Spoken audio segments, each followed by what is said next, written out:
All right, good morning, everybody. Let's call this meeting to order, the Truck Inspectors Committee meeting. Amber, do you want to do roll call?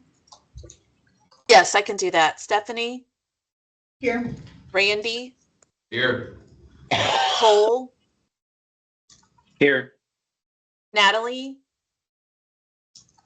Greg? Here. Mike Marlowe? Here. Mike Morgan? Here. Peter Charles? I just saw his name online there. And Rondalyn? Here. And then I do see Commissioner Lerner there as our liaison from the commission. Okay, thank you, Amber. All right, discussion and possible action to excuse committee members' absences, if any. So we are missing Natalie.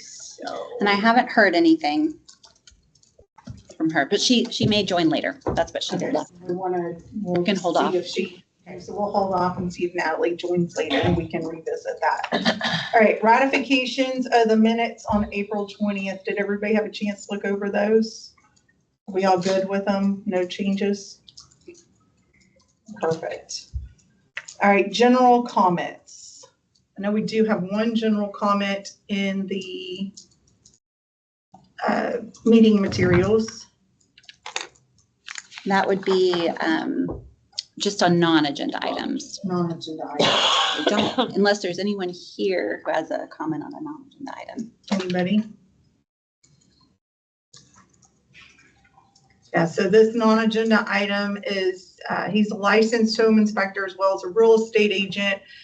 His comment is that a real estate agent can also be a mortgage broker, but the real estate agent who holds the truck inspector's license can't inspect for his own brokerage because of conflict of interest, and he's interested in getting the rule changed.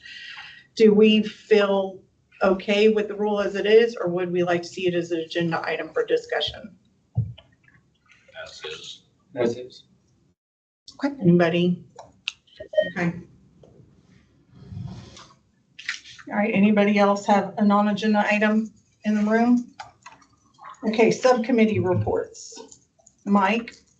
I have nothing to report. Okay, and then Randy, I know your SOP in. Yes, we met a few weeks ago and went over all of the public comments that were published. And the only thing that we really changed from the last meeting is that we, as a committee, we did agree to move the range hood and exhaust systems out of the proposed mechanical section back to where it originally was under appliances.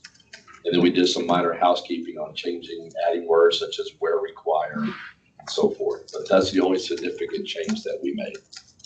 Okay, and Tom, I know you're online. I know you submitted a comment for 5B, but unless it's directly related to the subcommittee, are you okay with us moving that to item 7? That's fine. I can go to item 7. That's fine. Okay, no, you're okay. All right, staff reports, executive division. All right, good morning, everybody. Kathleen Santos, Deputy General Counsel for TREIC.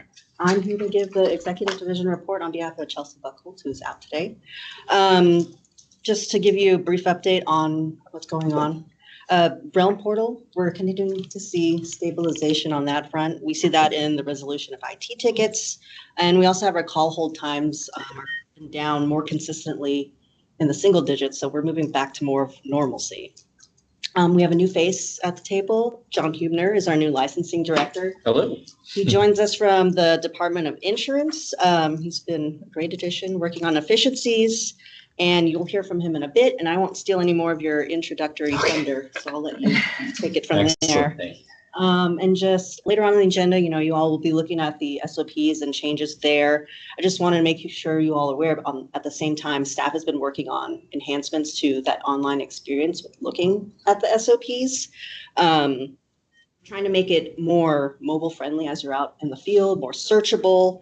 And so we'll be working on some mock-ups for the SOP committee to review and give us their feedback. But just to let you know, that's what's been going on in the background. That's all I have for today. Thank you, ma'am. Enforcement, I don't see Tony. He's on. Oh, there you are, Tony. Yes, good morning. Sorry, I had to join you remotely because I'm not feeling too well, so I'm a little bit under the weather. Didn't want to get anybody sick. But the inspector disciplinary report has only 2 cases. One is a final order, and the other was an agreed order. We have been able to attach the links to these 2 orders. But if you have any questions about any of these orders, certainly we can answer any questions. Any questions on either one of those? I think they're good on that one, Tony. Thank you. All right, education and examinations, Jen? Good morning, everyone. Good morning, Chair, committee members, and members of the public. I'm pleased to report that the Education Division's transition to the Realm portal continues to prove to be successful after addressing a few initial kinks. Overall, the implementation has significantly modernized our education application process. The transition has also contributed to increased activity. Based on our application volume since implementation at the first of the year and projections for the remainder of this fiscal year, we anticipate an overall increase of more than 10% in combined course and provider applications. Breaking that down further, we seem to be looking at a 13% increase in continuing education course applications, a 9% increase in qualifying education provider applications, and a 6% increase in qualifying education course applications. That is inclusive of both real estate and inspector education. The transition to Realm represents a significant step forward in modernizing how the agency administers the education program, and we look forward to continuing to build on that success. As far as available courses for inspectors and inspector applicants go, currently we have 60 approved qualifying education courses. We have 358 approved continuing ed courses and 12 inspector legal ethics SOP courses available in multiple delivery methods. Processing times have been reduced, and expected processing times for education providers, we anticipate being able to publish to the TREIC website in the next few weeks, but we just want to make sure we have a good handle on what those numbers look like. And that concludes my report. I'm happy to answer any questions. Any questions for Jen? One more thing, QR code or sign-in sheet, both available right over there if you're looking for CE credit. All right, licensing division, John. Good morning. It's great to be here. I am bringing a couple bits of information. I know it's been a little while since we've had the opportunity to look at some licensing data with the transition to Realm. So I have an update today on how many license holders we have. Currently, as of June, we have 233,556 license holders and registrants. And of those, we have 4,340 licensed inspectors.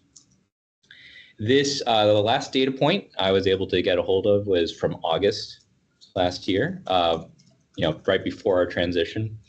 And of that, at that time, we were showing 235,263 license holders and registrants, with 4,421 of those being inspectors. So we're not seeing any major significant change over the past year, in either of those numbers.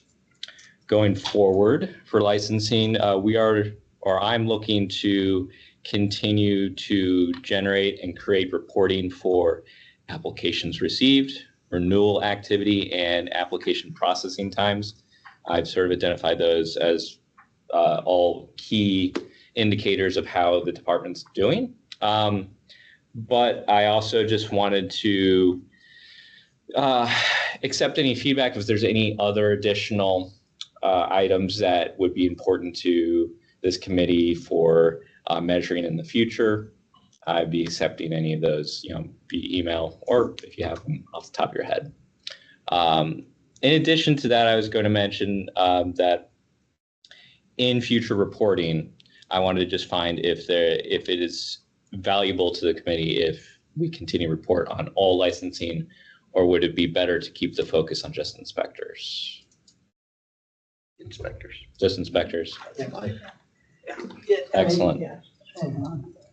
I don't mind seeing all of it, but Yeah, I think it's the really the inspector's part is really the most important Absolutely. for us. On these numbers, John, Sure. that total inspectors or active inspectors? Do you have that breakout? What the active number is? I versus the total? don't think I had that offhand, but I could look it up and follow. I think it's total. It is total, yeah. Yeah, historically, that was always an interesting Yeah. piece of information.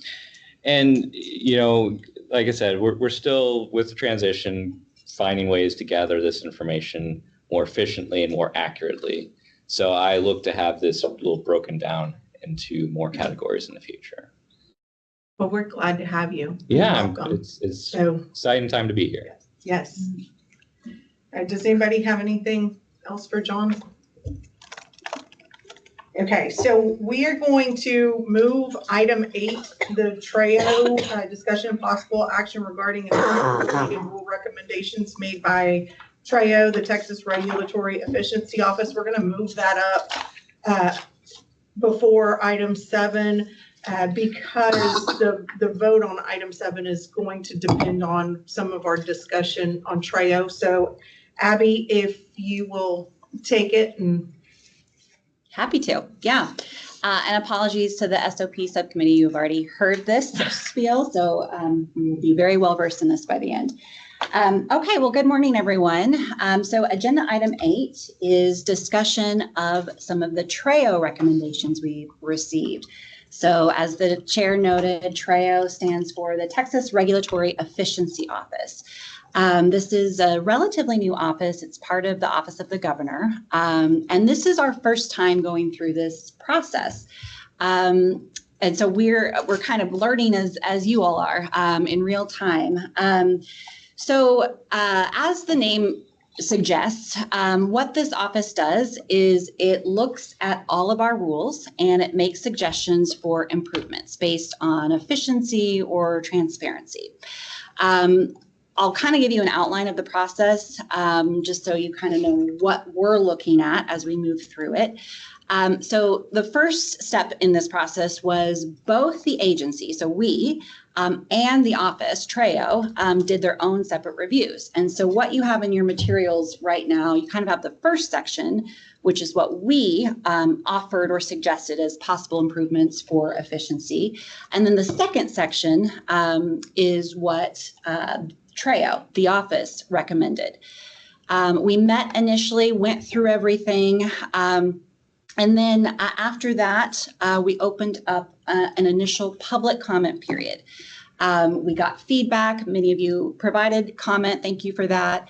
And then we met again with TREO, the office.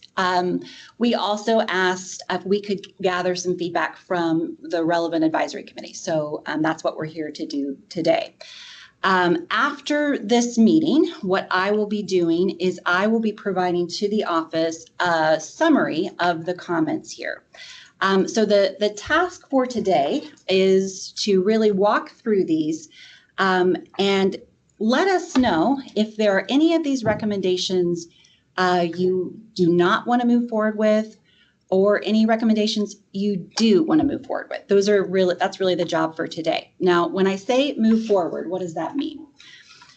So what this will look like, if things move forward, I'll use that in quotation marks, what that means is we will go through the rulemaking process. So my understanding is that the office will provide us with some potential red lines or draft language for the rules that we can all then discuss at the committee level, and then make a determination whether we make tweaks or make recommendations to the commission as a whole. If those go forward, we would go through a proposed rulemaking period, just like with any rule change, like we did with the SOPs, gather public comment, and then, depending on that comment, potentially recommend through this committee those changes for adoption. So when I say move forward, it doesn't necessarily mean that anything for sure is changing or happening. It just means it kind of goes to the next step of the process. But that being said, I think it's important today, if there are things in these recommendations that you absolutely do not want to do, you don't want to see language, they're just not things that you think would be beneficial to consumers. That's information we do want to know today. I think everything else will kind of move to the next step. So I have Amber's going to show the rules as we kind of walk through these. And I don't have a better way of doing this other than just kind of walking through each of these one by one. So I'm going to start with assessment number 15. I'm going to try to isolate the ones that are inspector related and kind of go through these. And if you have thoughts or concerns, please share those. So first was assessment 15. This is for Rule 535.227, the standards of practice general provisions. So we've got, let's see, 1, 2, 3, 4, 5, 6 recommendations under this one section.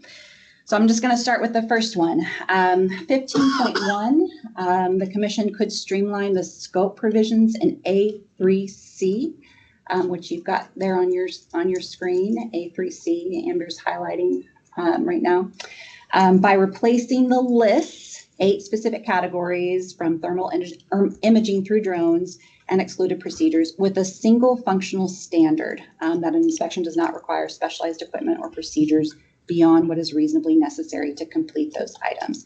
And you'll see this kind of as a theme throughout, where they will make this recommendation of, you've got a long list of things, could we summarize it with a single statement or something like that? So I will stop talking for a moment. Do y'all have any thoughts, concerns about this?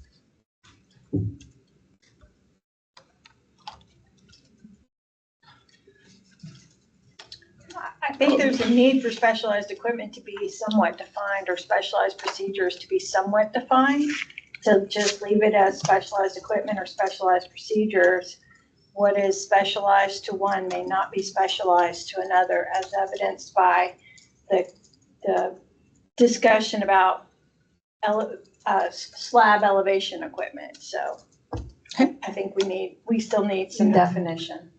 Now, in our last meeting of the subcommittee, we didn't even get to go through these items because we had a 2-hour meeting going over all the public comments. And the subcommittee decided to table this and go back and actually meet again to discuss all these items and then come back and then recommend what we would like to make changes to. So that's the perspective of the subcommittee, was to meet again and discuss these. And I think that's great for the ones that we're kind of generally okay with moving forward through the kind of the next step of the process.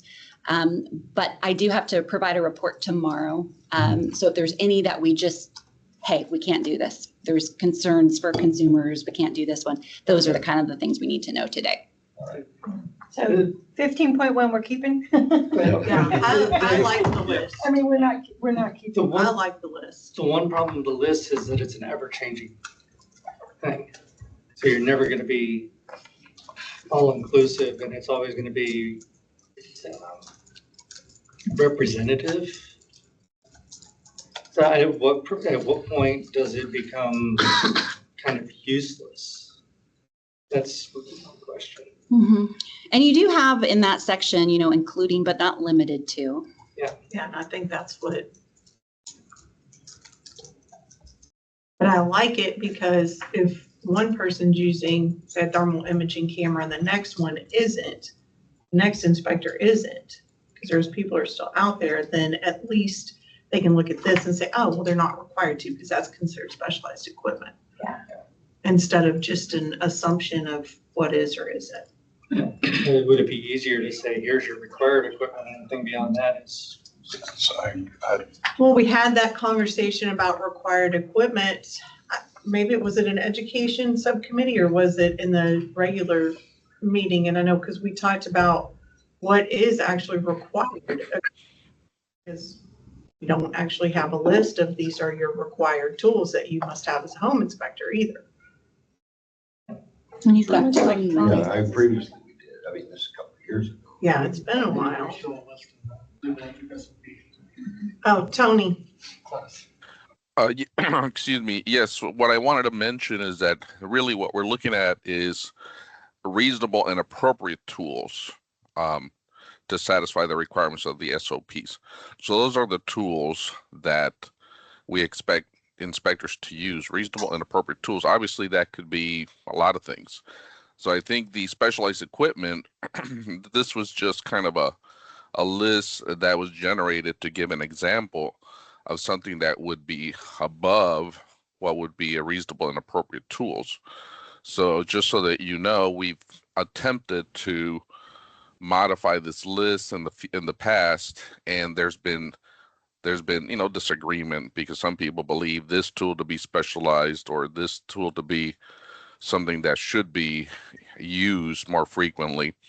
So I just wanted to make that point, is that it's reasonable and appropriate tools versus specialized equipment.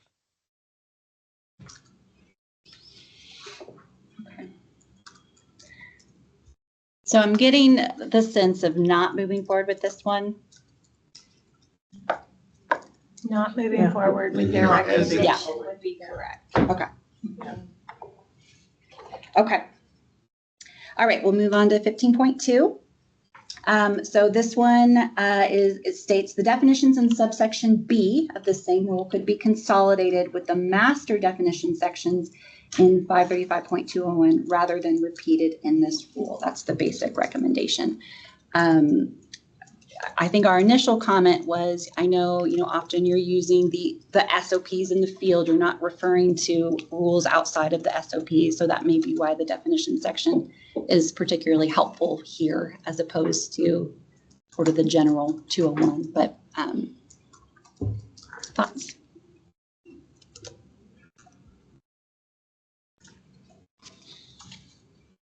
Was 15.2 up for discussion? I don't see it on the agenda item 8. In the chart. 15.3 is the next one. Yeah. Yeah, we don't have 15. We don't have 15.2 on our agenda item. This is just the recommendations from TREIC. Yeah, there's no There's- comment. There's no. Oh, just no comments on comment. it. Oh, Yeah. just no 'Cause comment. these are Okay, these are just just the comments only. That were Yeah. submitted. Yeah. Okay, understood. Oh.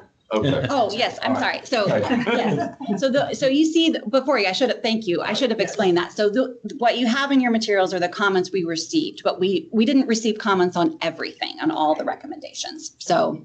Can you So that- tell us 15.2 again? Yes, so 15.2 is basically just a suggestion. You've got all of these definitions here in subsection B, which is a little bit up there. The definition section, I know that's tiny print. But basically the recommendation is to move these definitions out of here and put it in 535.201, which is kind of your general definitions section for that subchapter. Now, the considerations might be, I think, as we talked about, some folks use pocket SOPs or go directly to the website to look at the SOPs. So if you've got definitions outside of the SOPs, is that more challenging for you all if you have a question about what a particular term means? I'm going to say reject this one too. Yeah, Because that, agreed. yeah. Not only is it more difficult for the inspector, but it needs to be for the consumer as well, where it's rolled straight into the SOP that this is our definition. Okay, all right. Okay, 15.3 then. Subsection D1F, general limitations. And that is, what Amber has highlighted, where it excludes automated or programmable control systems, automatic shutoff, photoelectric sensors, etc. They say this enumeration appears to reflect a pre-2015 housing technology stock and could be modernized to reflect the smart home components that are now standard and a meaningful share of Texas homes. We could replace the list with a functional exclusion for, quote, this is their suggested language, low voltage control, automation, security, or distributed generation systems not constituting a primary building system listed in 535.228 through 233, which would be technology neutral and would not require future amendment as additional smart devices enter the market.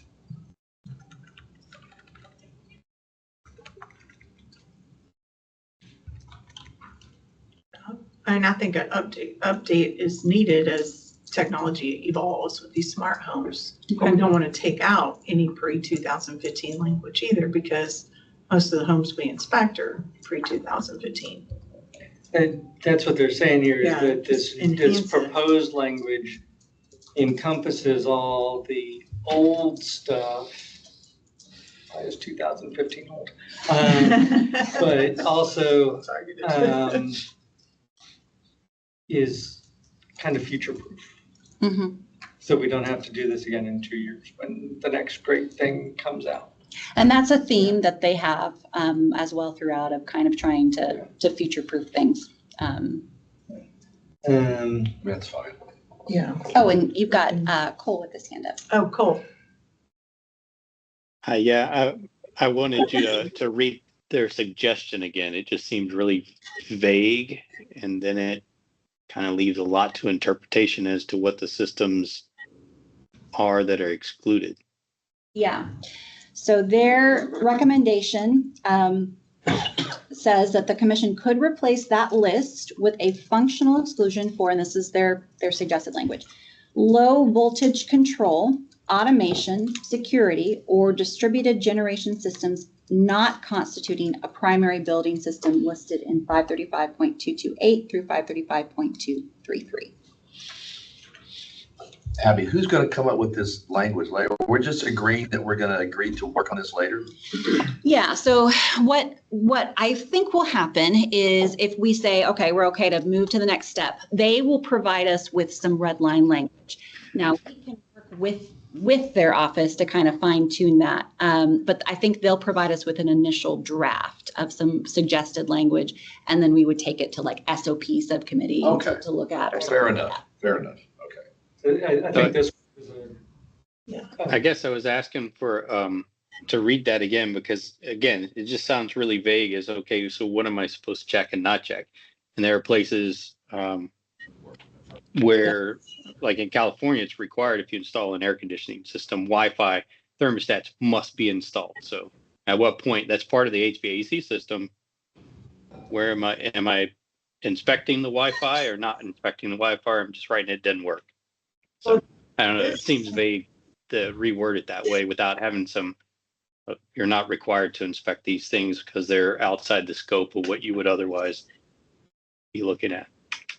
I think at this point, we're not working on the verbiage so much as saying, okay, we'll revisit rewording it, and then we can take this one back to the SOP subcommittee and work on the verbiage of what should be or not be in it. Yeah, I think that's right. I think what you've got here is likely the version that we'll receive from that office, but I think we still have room. My understanding is we still have room to make suggestions and work with that office to improve. So basically say, hey, Trio, yes, this does need to be reworded. Yeah. Yes. Now let's figure out what the new wording needs to be. We like this concept. We'll move forward with this concept. Yeah. Okay. Yeah, and I think we need to move forward with this. Oh, and you've got Commissioner Lerner's hand up. Yes, ma'am, Commissioner Lerner. I have a little bit of a concern because there seems to be a little bit of a lack of knowledge of how this is really going to roll out, if they're going to come back to this committee or not, or if they're going to do whatever they want with whatever you decide today. And I would really think that this committee would want to know the exact process of this so they can oversee this and make sure that our consumers are protected.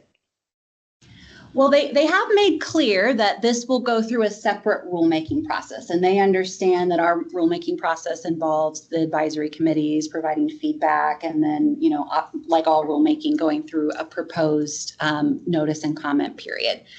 So that part is set in stone, at least. Okay, it just seems like very short turnaround and everything's not really known. Well, it is, yeah, it is a new process, and we're learning, I think, as we go as well. They did say that they don't have a specific timeline. So it's not like you say, okay, and then, August meeting, we've got to see a proposed change, or even the November meeting, we've got to see proposed changes. They've said there's no timeline from their end on that.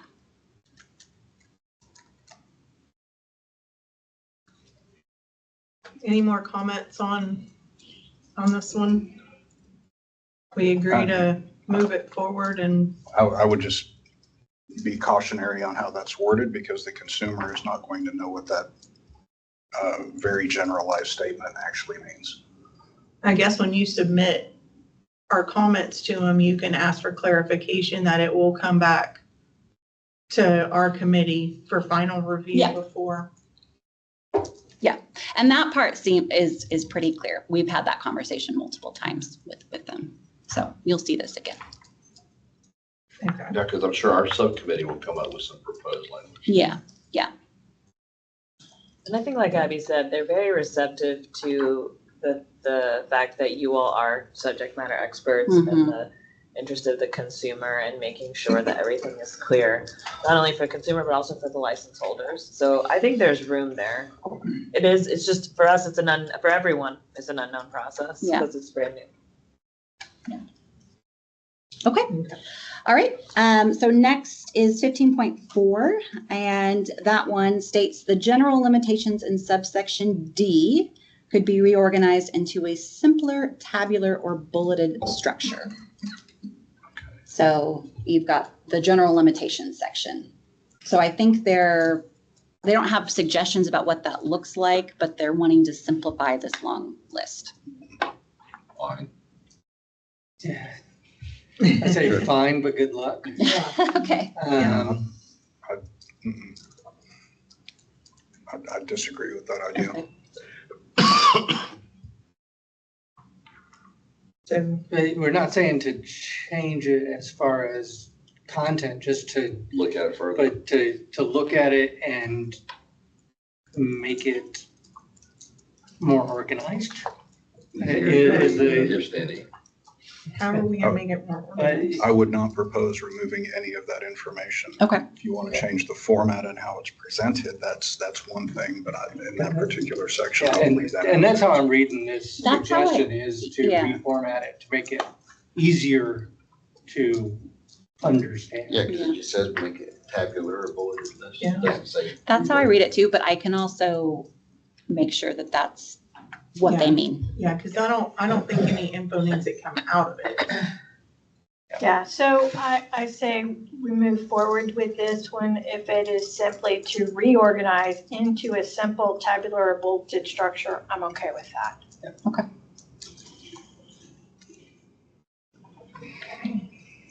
Okay.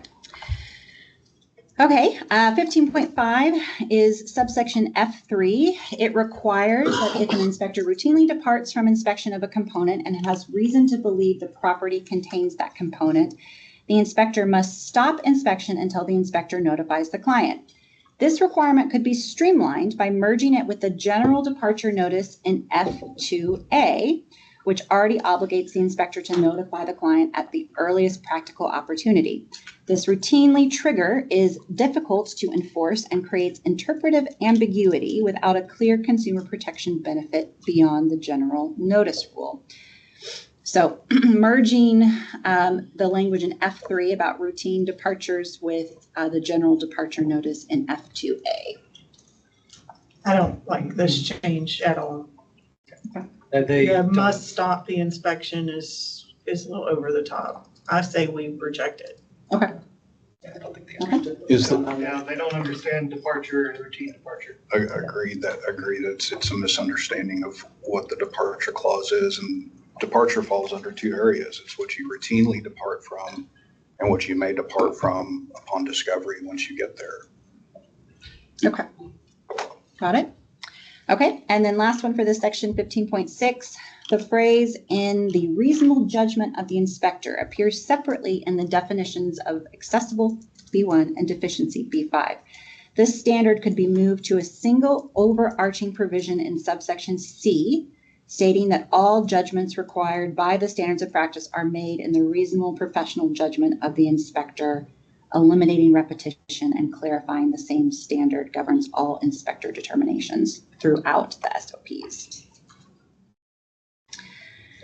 So you may not have a strong feeling on this one. And I don't know, Tony, if you have a feeling about this one.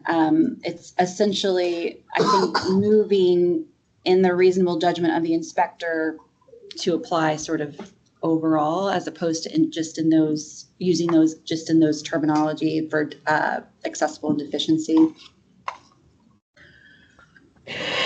Well, looking at this, you said accessible and deficiency. Mm-hmm.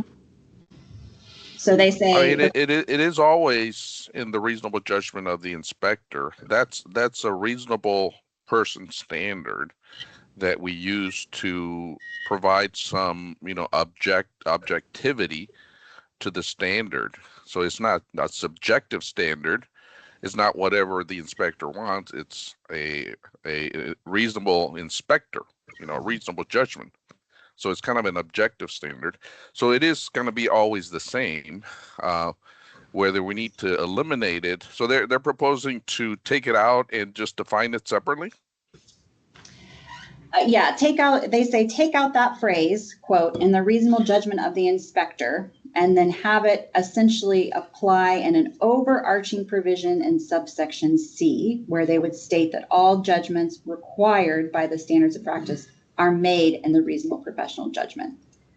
So the recommendation is taking it out of those specific definitions and then making an overarching provision. So it actually is making it more broad. Mm-hmm. I mean, I don't know if I can give an opinion that applies to everything without really taking a little bit more time to consider it. But it is true that when we look at, something the inspector did that requires him to use, his judgment, it's always going to be the reasonable judgment of the inspector. So that is going to be consistent. There's other situations where it requires an inspector to do something specific. So then that usually is defined that you have to do A, B, and C. Then there's really no judgment. So yeah, anytime that it's required for the inspector to use their judgment, it's always going to be in the reasonable judgment of the inspector. That's my opinion. Okay, so it seems like we might be okay with this one. Okay. I think so, yeah. Okay. Okay. All right, so we're going to skip ahead now to assessment 18. This is rule 535.228. This is the structural systems SOP. The first one here, 18.1, this is again a similar suggestion. You could consolidate the repeated not required to disclaimers that appear in each of the 10 subsections A through J into a single general limitation provision at the beginning of this section. They say the current structure repeats similar exclusion language, exhaustive lists of water penetration, cosmetic conditions in areas with insufficient headroom across subsections, creating approximately 15 to 20% redundant text. Consolidation would improve readability. So this is taking the not required to's for A through foundation, roof, whatever, and trying to consolidate them all into one? Yeah. No. Yeah. Yeah. No. Okay, thank you. Yeah, got it. Okay. 18.2, the commission could eliminate the separate subsection G for exterior and interior glazing by folding its few substantive requirements into subsection F, exterior walls, doors, and windows. So moving exterior, so if you're breaking windows up into two sections? I think the simpler way of saying this is combining subsection G with F. So Currently, windows is broken into two sections. Yeah.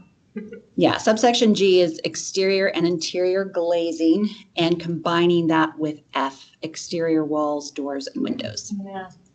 Okay. Okay.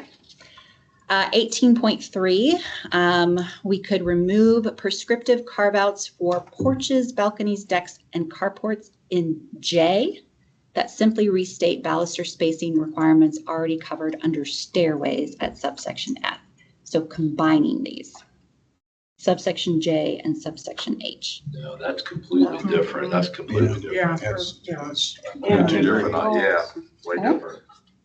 That's a no. Okay. 18.4, the commission could clarify that the chimney and fireplace subsection I applies only to solid fuel burning appliances and their associated chimneys, and could remove the requirement at, and this is a long site here, I1D3 relating to, quote, gas fixture installed in the fireplace not associated with the gas distribution system, which overlaps with TREIC's separate mechanical system standards. Okay. No, from the consumer, it's still the fireplace. Okay. All right. We're moving along. 20. 20 is 535.231. This is plumbing systems. 231. 231. Okay, so this is a little bit longer. There's 6 here. Okay, this is the same, a similar recommendation with 20.1. The highly granular deficiency checklist in subsection A1B could be consolidated into a performance-based standard requiring the inspector to report observable deficiencies in water supply, waste, vent, and fixture systems. The current 9 subclause enumeration of fixture level deficiency duplicates what a competent inspector already covers. I'm guessing this is probably a no from our prior conversation. Okay. Okay. 20.2, subsection A1A4, requiring the inspector to report visible material used for water supply lines and drain lines, is a reporting duty that is already implicit in any competent inspection report and is also captured in the TREIC promulgated inspection report form. The standalone reporting bullet could be removed in favor of referencing the inspection report form directly, eliminating duplication. But I think there's maybe a misunderstanding that the rule dictates the form. Okay, just a little bit. Okay. We're moving along. 20.3. Subsection B3B requires reporting of flame impingement, uplifting flame, improper flame color, or excessive scale buildup on gas water heaters. These are highly technical combustion diagnostics that are arguably outside the visual, non-invasive scope of a standard real estate inspection and more appropriate to a licensed plumber or HVAC technician. The commission could replace this with a simpler requirement to report visible combustion anomalies or flame irregularities, which captures the same consumer protection concerns without prescribing diagnostic terminology drawn from combustion engineering texts. I'm okay with that one. That one works. Yeah. Okay. What section was that again? This is B3B, which Amber's got highlighted. I know it's B3. small, but. Oh, the not required to? No. No, those are required reporting. Yeah, flame. Subsection lowercase b. Can you zoom that a little bit for us older folk? Yeah. Amber, if you Is it can't- getting, I've enlarged it a couple times. Is it not coming up bigger? It's not getting any bigger, but we might be. Oh, Kat's going to try to do something here. Maybe we can. Ah, there we go. Hey, Nice. there's text up There we go. We did it. Kat saved the day. Okay, so Amber, can you scroll down a little bit? Okay. So it's B3B. Yeah, so water heaters, requirements for gas units, the inspector shall report as deficient. So instead of that entire list, just having. Just simplify, yeah. I'm fine with this change. Okay. Yeah, we can move forward on this one. Okay. Okay. All right. 20.4. Thank you, Amber. The hydro massage therapy equipment subsection C is essentially duplicative of the general plumbing and electrical deficiency standards elsewhere in this section and in 230, the electrical section. Because hydro massage tubs present primarily the same failure modes as any other plumbing fixture, leaks, inoperative units, GFCI protection, the commission could delete subsection C in its entirety and rely on the general plumbing and electrical reporting obligations. I can go both ways on this one. Yeah, I mean, but the consumer sees it as its own thing. And then if we break that up, then it's like, well, you didn't report there was no GFI on the hydro on the jacuzzi tub. Well, yeah, I did, but it did under electrical. And I think that would be a lot of confusion. I completely agree. The consumer is going to view the hydrotherapy tub as a unique feature or component of the property. Okay. If they know what Should be hydrotherapy inspected should be inspected as its own item. Okay. No, that's a whirlpool. Okay, 20.5, the 8 inspector is not required to provisions in subsection A2, total more than 140 words, that restate in the negative what is already bounded by the positive. The commission could consolidate these limitations into a single sentence stating that the inspector is not required to perform any inspection or testing that requires invasive access, specialized equipment, or disassembly, and provide one consolidated list of excluded systems. So removing this language, A2, removing this language, and then consolidating the limitations into a single sentence stating that the inspector is not required to perform any inspection or testing that requires invasive access, specialized equipment, or disassembly. And then provide one consolidated list of excluded systems. And that's kind of similar to 15.3. As far as. Okay, did I understand they're recommending moving that out of the plumbing section or just within the plumbing section? I don't think moving it, consolidating this long list, this is how I read it, consolidating this into a single sentence. So everything in this section, consolidating into a single section or sentence rather, stating that the inspector is not required to perform any inspection or testing that requires invasive access, specialized equipment, or disassembly, and provide one consolidated list of excluded systems. The previous one was talking, I'm sorry to interrupt you. Oh, no, no, that was it. I just started talking, I'm sorry. You're good. Wasn't the previous one just talking about formatting of the section? Yeah, so they. Instead of removing text and right. such, I would not remove a word of that. Okay. Is my vote. Okay. Any other? Okay. Okay, moving on. 20.6. This is the last one for this one. The commission could adopt a sunset and refresh mechanism, committing TREIC to realign 231 with the latest published versions of the International Residential Code, Uniform Plumbing Code, and Fuel Gas Code on a fixed cycle.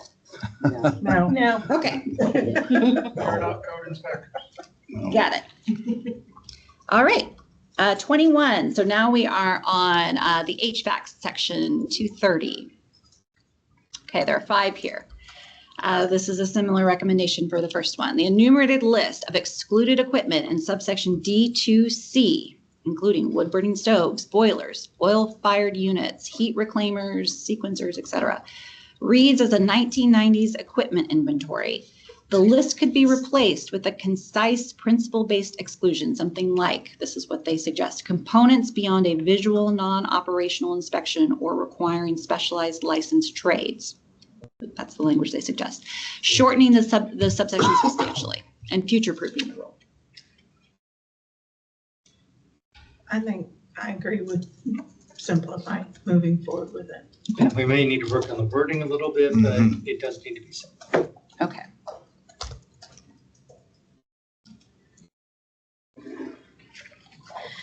(21.2). The separate treatment of evaporative coolers in subsection B2 could be folded into the general cooling equipment requirements with a single note that system-specific items, water supply line, backflow prevention, apply only to evaporative units. Evaporative coolers are used by a small and declining share of Texas homes, and a dedicated subsection adds length without informational value for inspectors or consumers. So I know you're probably the furthest west of us. Do you see them at all? I've been doing this 24 years. I've never inspected it. Because I've seen 2 ever. We really need to. El Paso, I was gonna say El Yeah. Paso, that's where they use them. Yeah. Is this a recommendation to remove that completely? That's to fold it into Just to existing look language at it.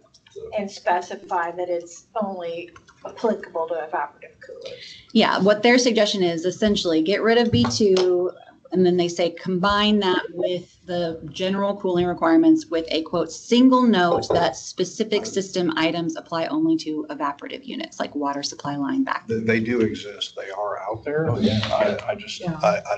I do not disagree with making it part of another section. I just wouldn't be removing any of the, of the scope that they're talking about here in the first place. Okay. Okay, 21.3. All right, this is a long site here. Subsections D4, A through D, and D5, A through C, enumerate specific items the inspector is not required to verify or determine. Things like component compatibility, thermostat accuracy, heat exchanger integrity, etc. These negative specifications could be consolidated into a single plain language scope statement. So this is the suggestion again, that something like, this is their suggested language, this inspection is visual and non-invasive. The inspector does not perform load calculations, efficiency testing, or internal component verification. So this is another one where they're suggesting getting rid of kind of the list, replacing it with a single statement. I don't like getting rid of that because HVAC, especially in my area, HVAC's huge. And a lot of times say, well, you didn't tell me if that tonnage was correct or you didn't, you know, so I don't think we change it. Okay. Okay. All right, we've got 21.4.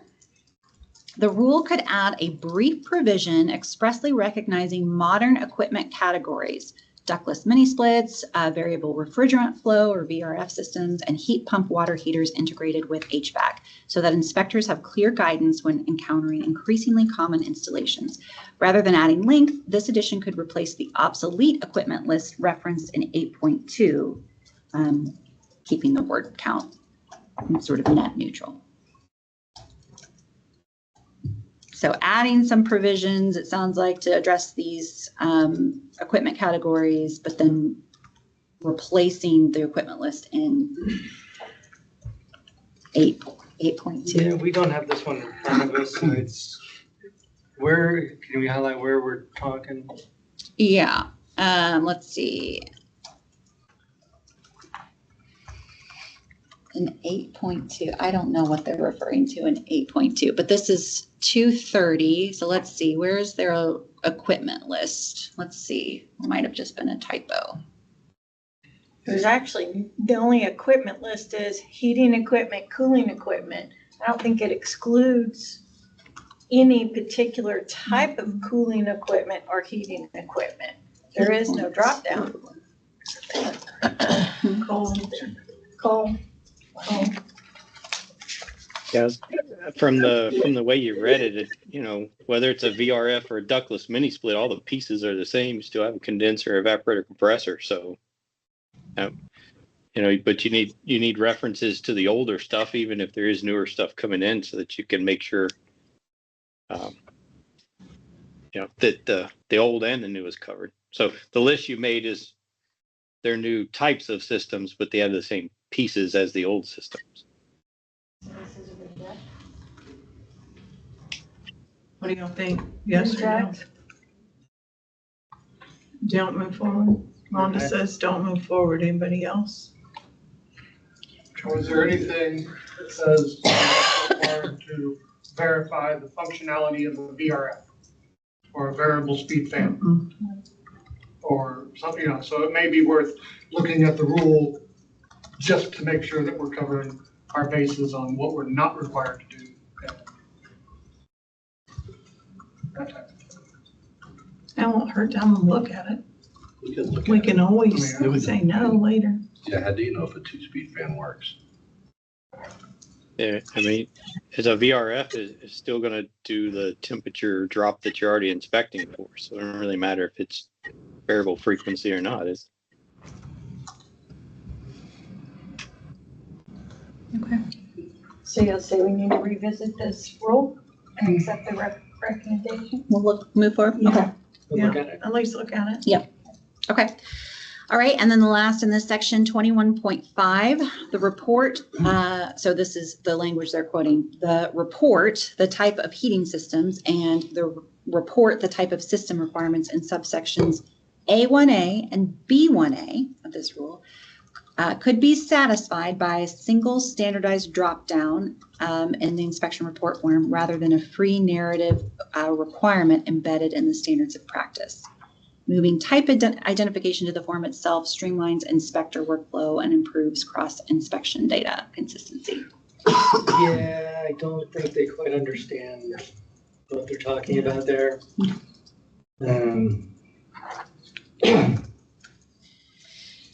I mean, the software I use, it is a drop down for me. Not like I have to type it out every time, so. And us as the committee trying to say, here's your specific choices that you have. All right.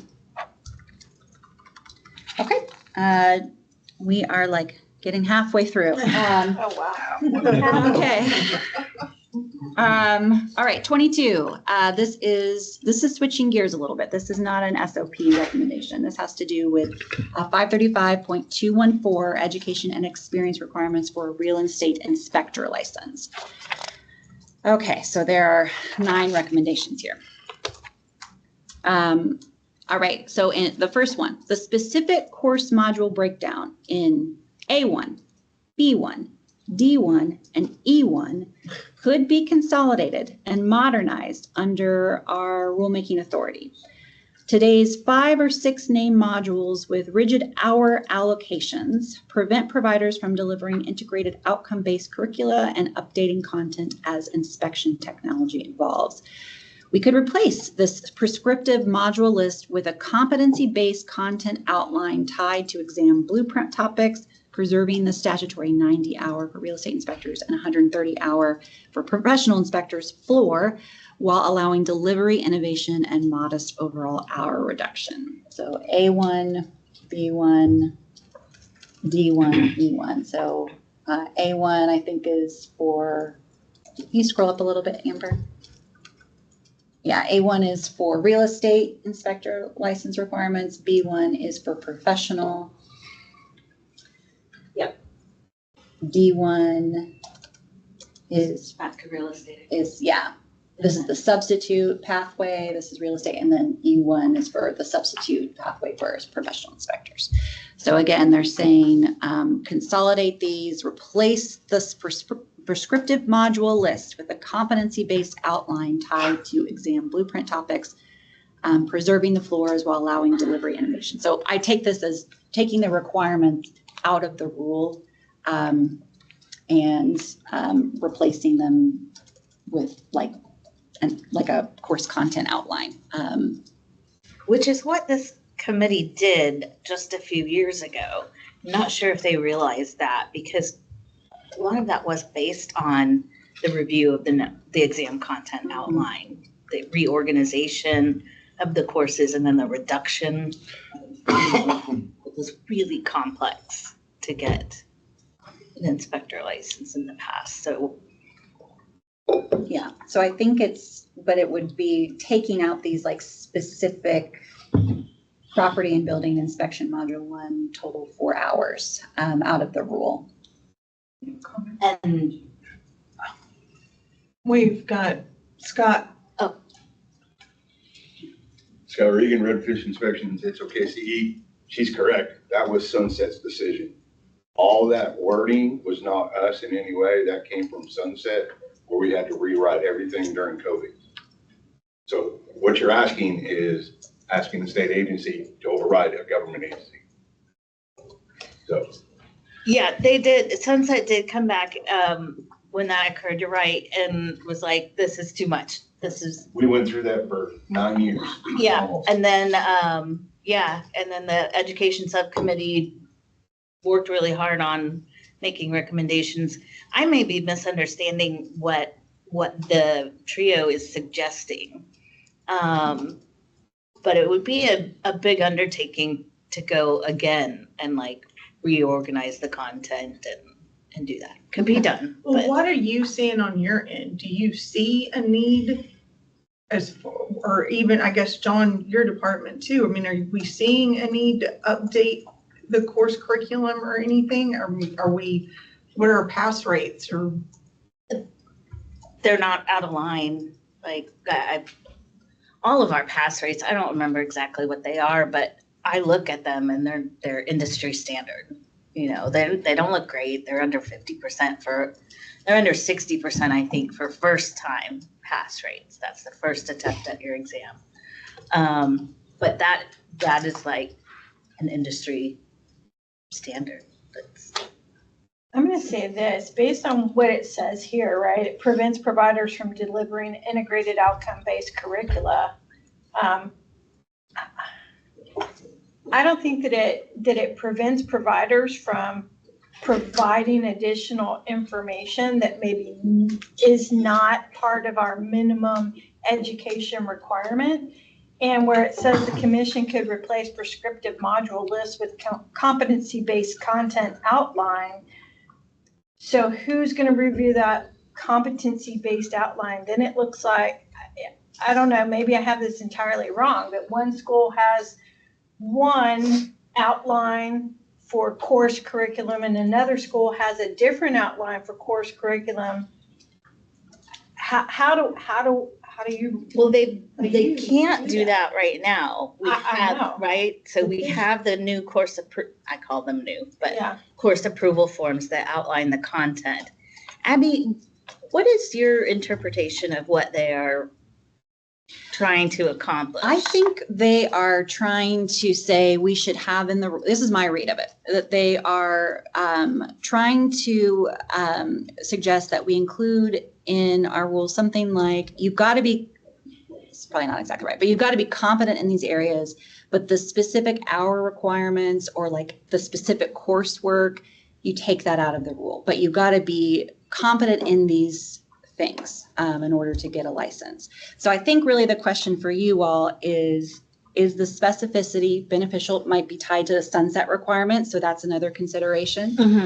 But is the specificity beneficial? What was the reason behind that, as opposed to having more general, you've got to be competent in these things, versus you've got to take property and building inspection module 1 totaling 40 hours with those specific, that specific requirement. So do you think they're saying that like right now, the competency, how you establish competency is through the licensing exam, right? Abby, do you think that they're talking about removing an education requirement and just establishing competency a different way? My read of this is that you have to show or demonstrate competency in these specific areas, but the specific hours that you have to take a specific course, I think they're suggesting removing that. That's to shorten it. I don't think we need to shorten. No. Yeah. Not the hours, not the Well, total. no, the actual language, yeah. So it would just say property and building inspection module 1. No saying that you have to do 40 hours, just these are everything in property and building inspection module 1.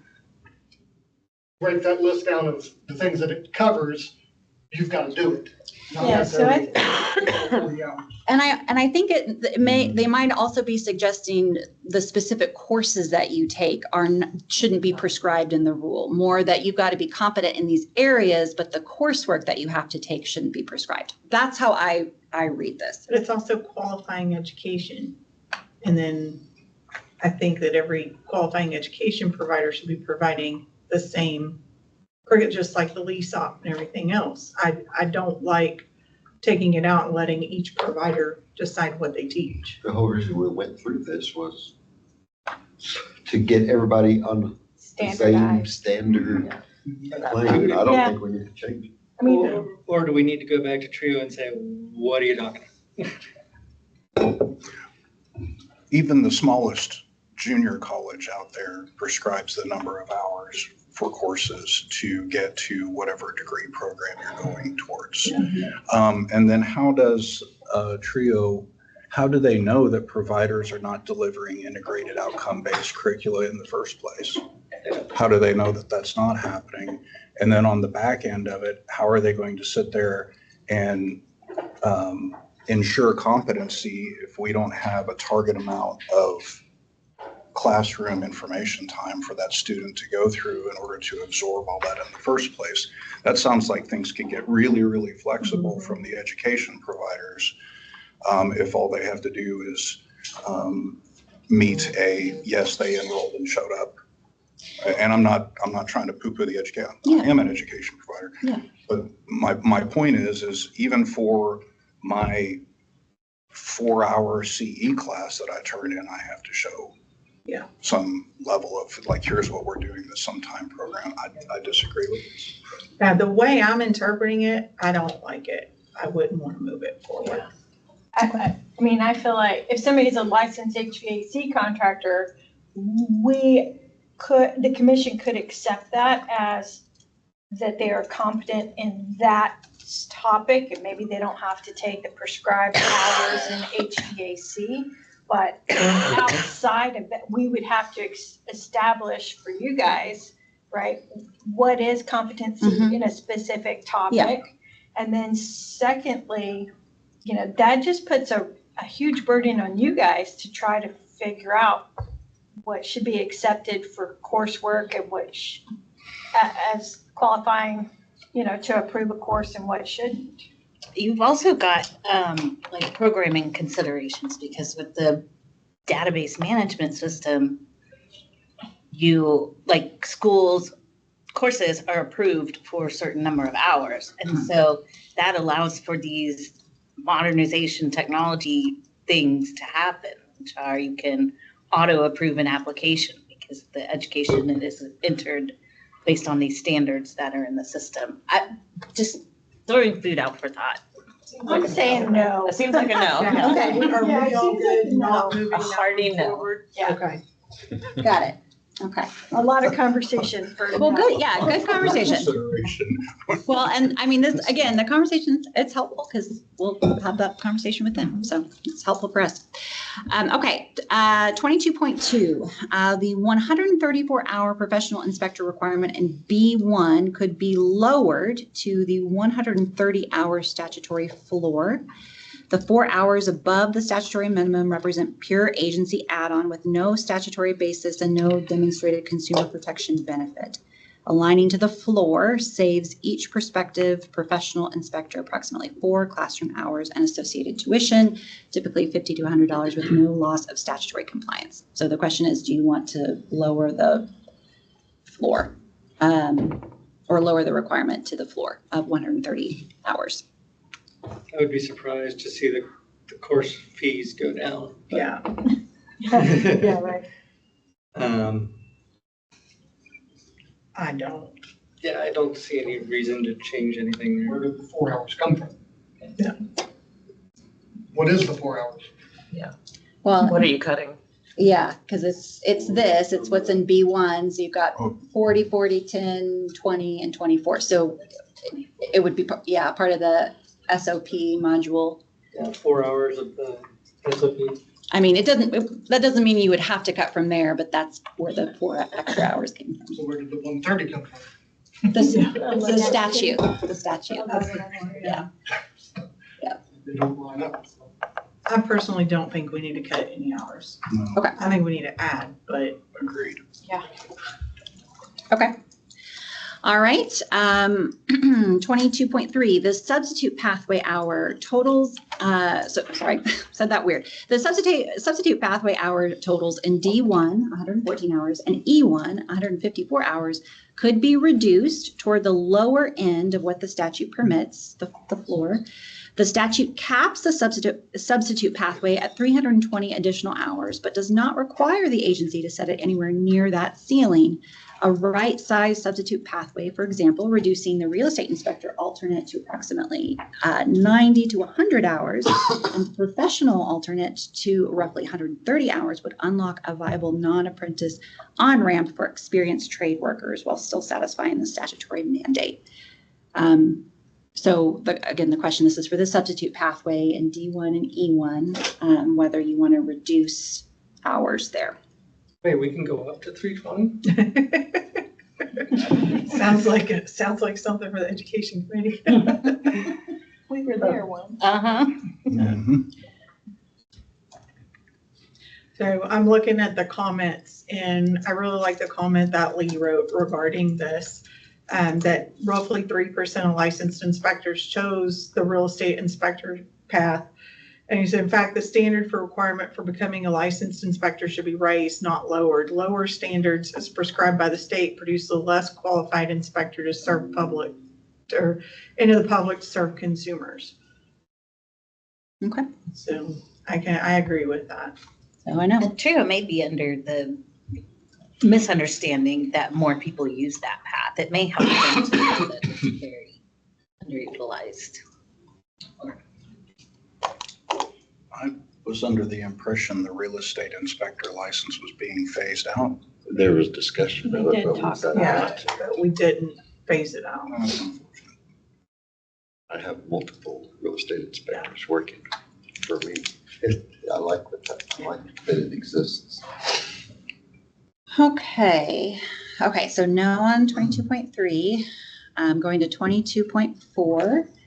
So this is in A2 and B2. The look back windows in A2 within the 12-month period and B2 within the 24-month period. So this is just for context. She's highlighting this on the screen, but have been licensed as an apprentice on active status for a total of at least 3 months within the 12-month period before filing the application. And that's under the real estate inspector. And then for professional, has been licensed as a real estate inspector on active status for at least 12 months within the 24-month period before the filing of the application. So for real estate license and professional license requirements. So the suggestion is that look back window, the 12-month and the 24-month, could be removed or significantly lengthened. The statute require only if the applicant have held the prerequisite license for the minimum tenure. The statute says nothing about recency. The recency overlay creates needless rework for applicants whose life circumstances, family leave, military service rule, practice gaps interrupt continuous activity, and its removal would not diminish consumer protection because the exam and sponsorship requirements remain. So the question is, do you like the within the 12-month period, within the 24-month period in A1, or excuse me, A2 and B2? Or do you want to remove it? Would you want to lengthen it? We can look at changing that. I see where they're coming from with the, especially like military service can really throw a wrench into someone's, call it apprenticeship for lack of a better word. Yeah, maybe removed or lengthened based on circumstances, not just because you decided not to. Like if you have a military service duty or something. And there is I should say there is a special rule and some statutory authority that deals separately with military folks. So there's like expedited licenses and awarding credit based on military experience and that kind of thing. So there's flexibility often with military anyway, but the other examples were family leave, rural practice gaps too. So It's something to look at. Okay. Or at least, make it clear to people that, hey, there are exceptions to this. Yeah. You know, you get the average military guy, he's gonna read that and say, this is what it is, and may not ever ask. Okay. Yeah. Okay, so we'll say okay, moving forward to the next step on that one. 22.5. So this is not, I don't think, and it's related to a specific rule language, but it just says the sponsorship documentation and tracking framework could be modernized to a fully electronic real-time system. Although the sponsorship relationship is statutorily required, the current paper-anchored workflow of affidavits, sponsor forms, and change of sponsor filings is not. A TREIC applicant portal with an e-signature, sponsor confirmation, automatic inspection count ingestion from a standardized electronic log and API access for approved inspection management software vendors could replace multiple manual filings with a single digital workflow. This would reduce processing time, eliminate mail-in delays, and lower the compliance costs by an estimated $150 to $300 in time and fees. It sounds like a realm thing. Well, and so I think, I mean, part of this is electronic, but there's parts that aren't, like an affidavit, things like that. So we could certainly look at those parts. Yeah, I think that one deserves to be looked at. It would need to be either or as your methodology until the electronic version was proven. Right, yeah. Okay. All right, 22.6. All right, this is with H1A, the Texas Practicum Supervisor Eligibility Rules in H1A, which is on your screen there. Could be loosened to expand rule applicant access.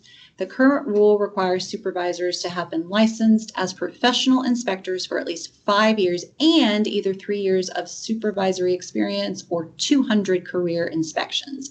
In rural counties where few professional inspectors practice, this combination effectively forecloses the substitute pathway.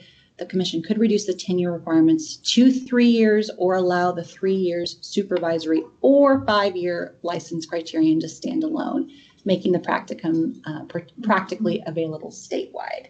So they're talking about, I think, yeah, I think it's 2 actually, H2A instead of H1A.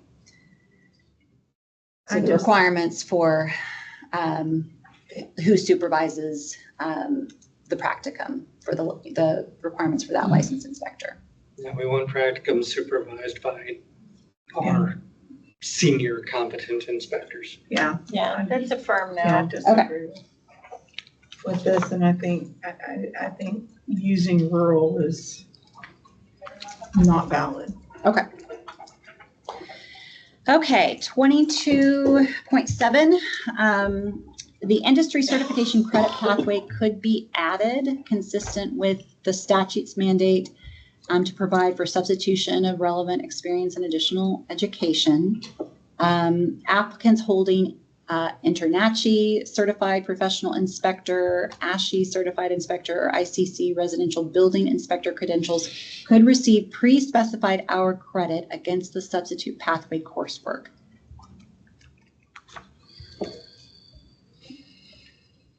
Yes.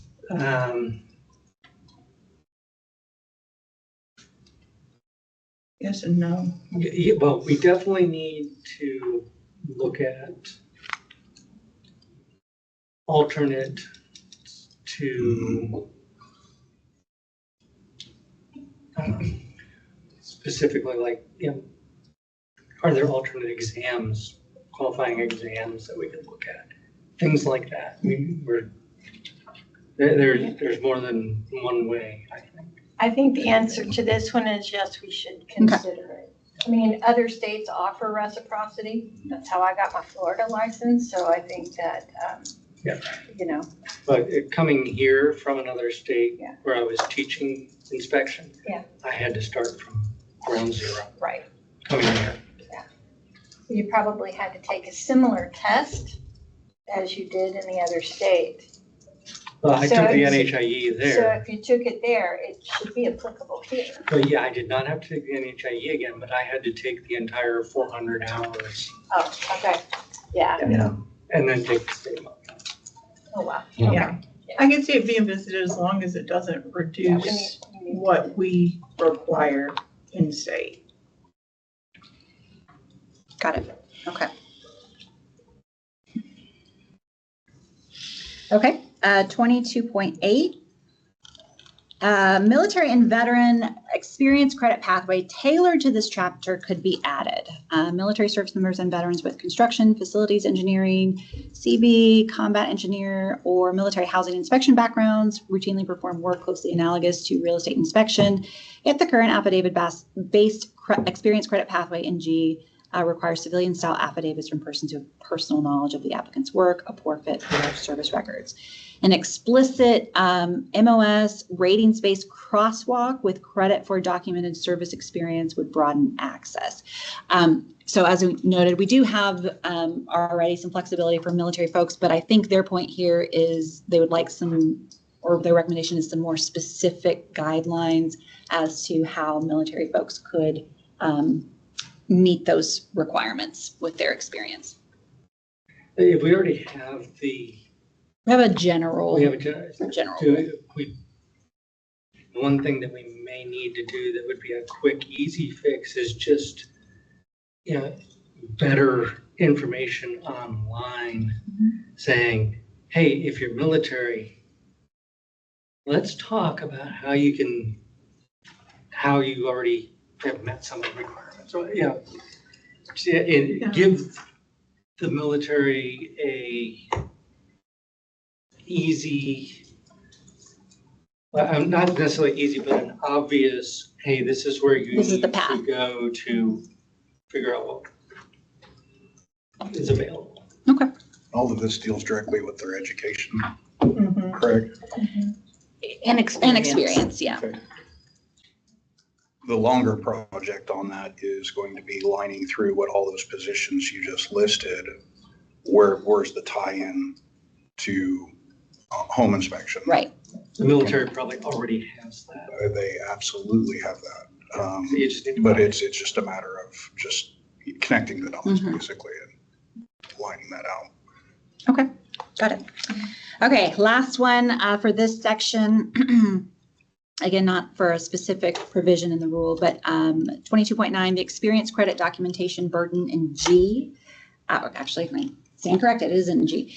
Could be streamlined by allowing employer letters on business head letterhead or business letterhead, verified electronic W-2, 1099 histories, or licensed trade credentials to substitute for the 2 affidavits. The 2 affidavit requirement is not in statute. It's an agency chosen evidentiary standard that requires or creates notarization, witness location, and record keeping, allowing equivalent documentary evidence preserves verification and integrity while removing an unnecessary paperwork bottleneck.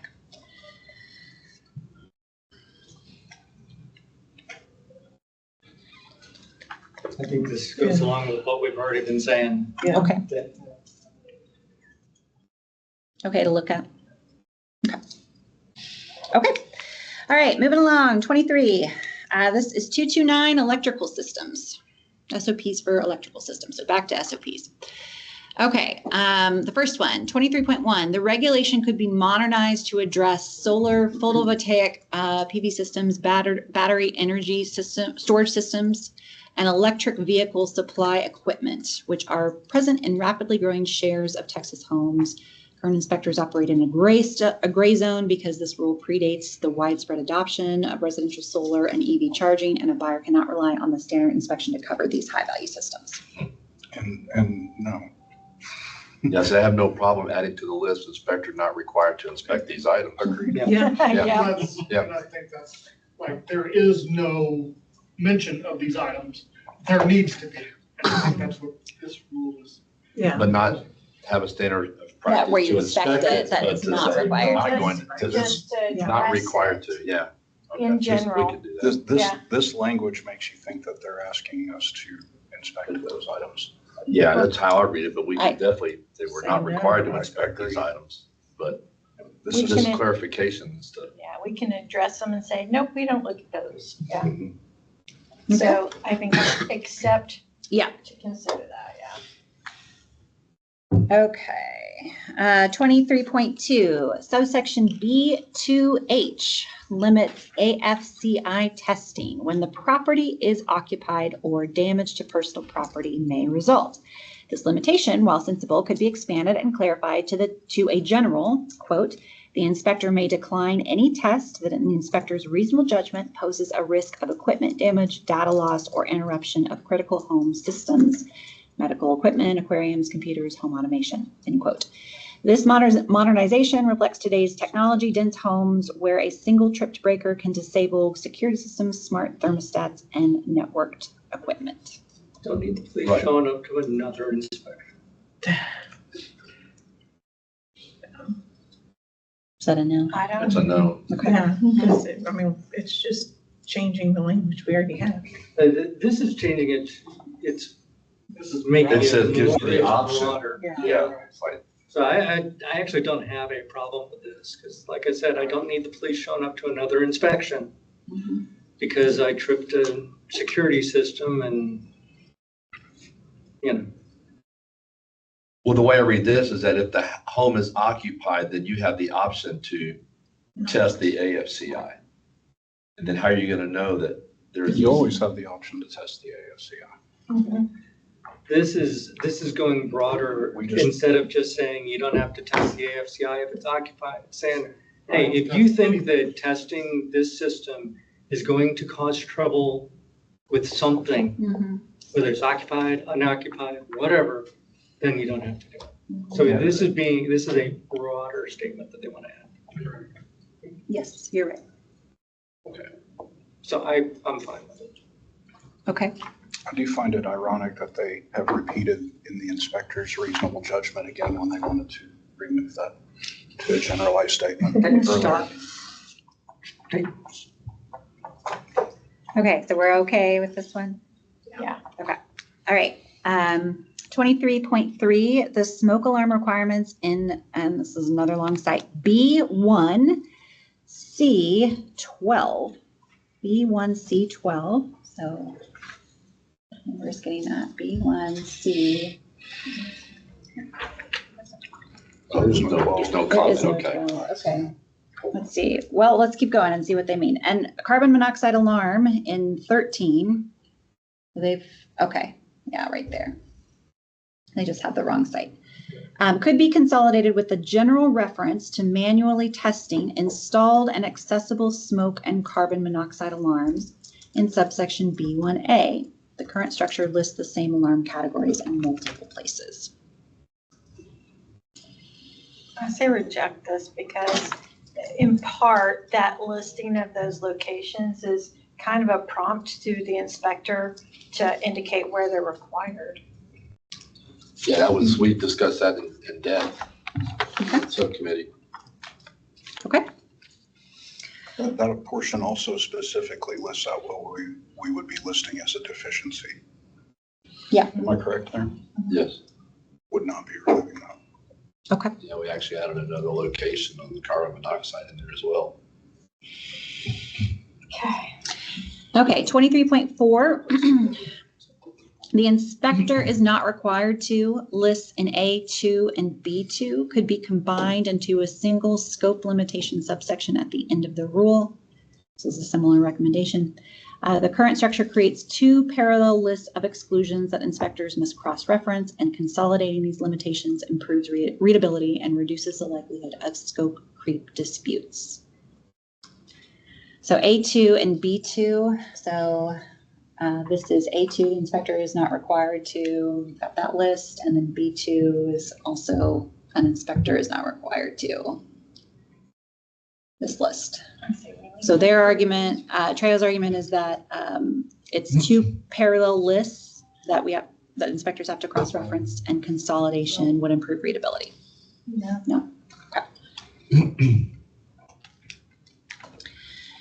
Okay, and last one, 23.5, the commission could add an explicit cross-reference stating that nothing in 535.229 requires an inspector to perform work reserved to a licensed electrician under the electrician chapter of the occupations code. This addresses a recurring professional boundary question and modernization opportunity. Inspectors currently face complaint risk when consumers expect full electrical contractor level diagnostics. A clean boundary statement reduces duplicative work expectations, protects the licensed electrician market, and clarifies for consumers the inspection is a visual condition report, not a code compliance certification. I don't think we can accept this because the electric code says that we have no business taking a dead front cover off of a panel. The electricians would say that they are the only ones that can do this. So our standards of practice requires us to go there. So I don't think we can accept this. Rhode Island did that. And it's not working out well for the electricians. Okay. So they have to run out to the house to take the Yeah. cover off. All right, we're switching now to 26, which is another, it's an education rule. It's not an SOP rule. This is 535.218, continuing education required for renewal.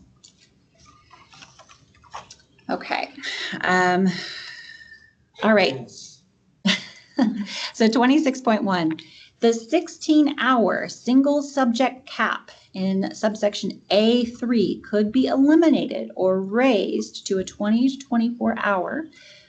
So inspectors specializing in a practice area, for example, foundation or roof system inspections in hurricane or expansive soil regions, can deepen expertise within the existing 24-hour technical block. This cap forces breadth over depth without a statutory basis and adds tracking complexity for course providers. Removing it would preserve total hours and core subject coverage while letting the market respond to inspector specialization. No. Disagree. No. If we keep the 16-hour per subject, then we need a lot clearer guidance on what education is going to say is a single subject. I think, I think there's another, this section is pretty clear. Where we do run into some issues is other approved courses. And what does it look like when that gets above 16 hours? Because it's not truly tracking the same courses, but that's not what they're addressing here. I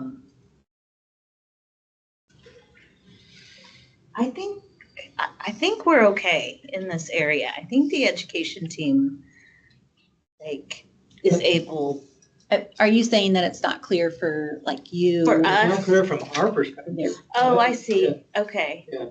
I've had my inspectors go to renew and they're sitting there with 36, 40 hours of coursework in their transcript. And, 2 days before their license expires, they get the note from y'all saying, you're missing, you don't have enough CE. And it comes down to, well, you did, 18 hours in this section, you did, whatever. And it's not clear. So that's my issue with it. Okay. Well, for us, we have the education providers, when they submit a CE course application, they have to select what topic it falls within of these topics. So it's actually the education provider making the call for us. That's primarily what we depend I on. like the way it's worded. If you want to get more hours in a certain subject, there's nothing that stops you from getting more CE hours in a particular subject.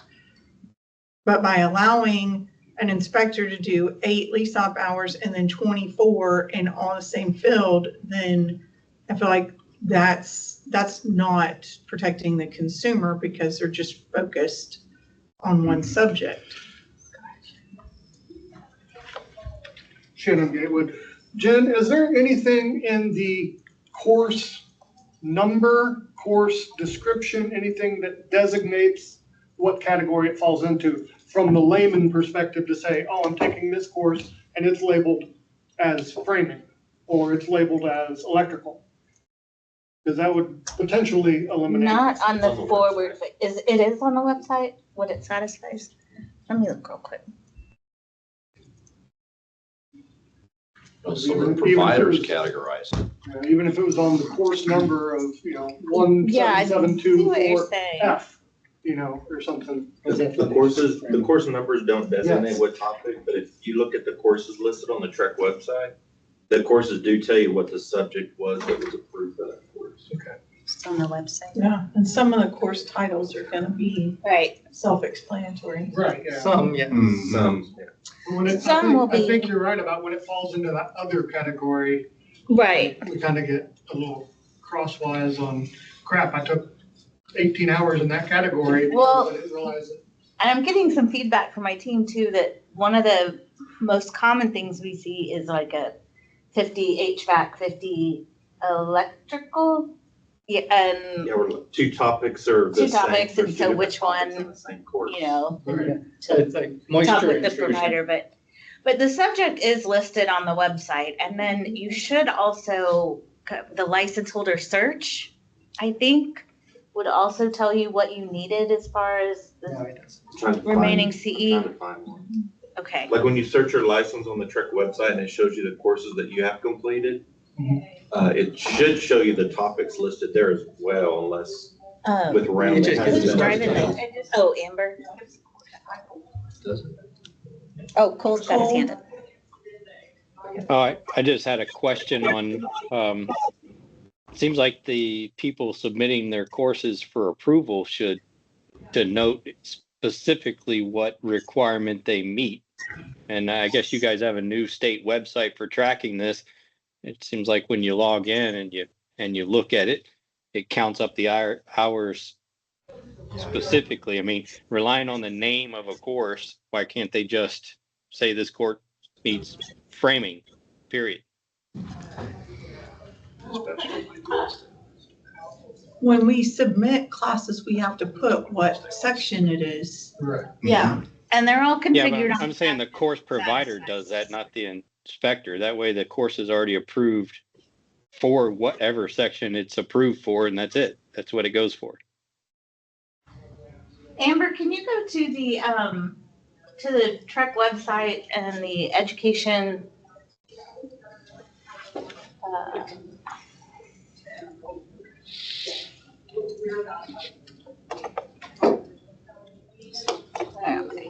Jen, what is the, what do I need to search?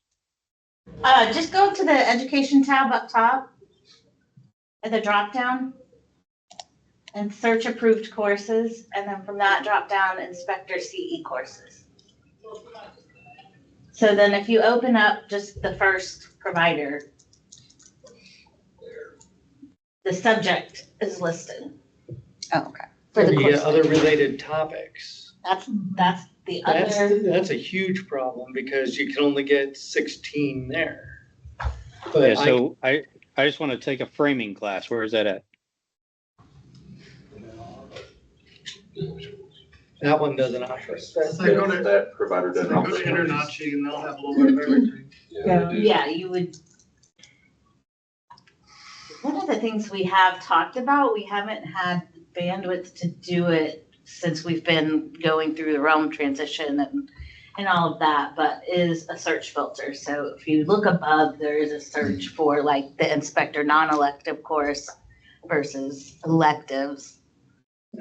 But it's the other approved courses that seems to get everybody.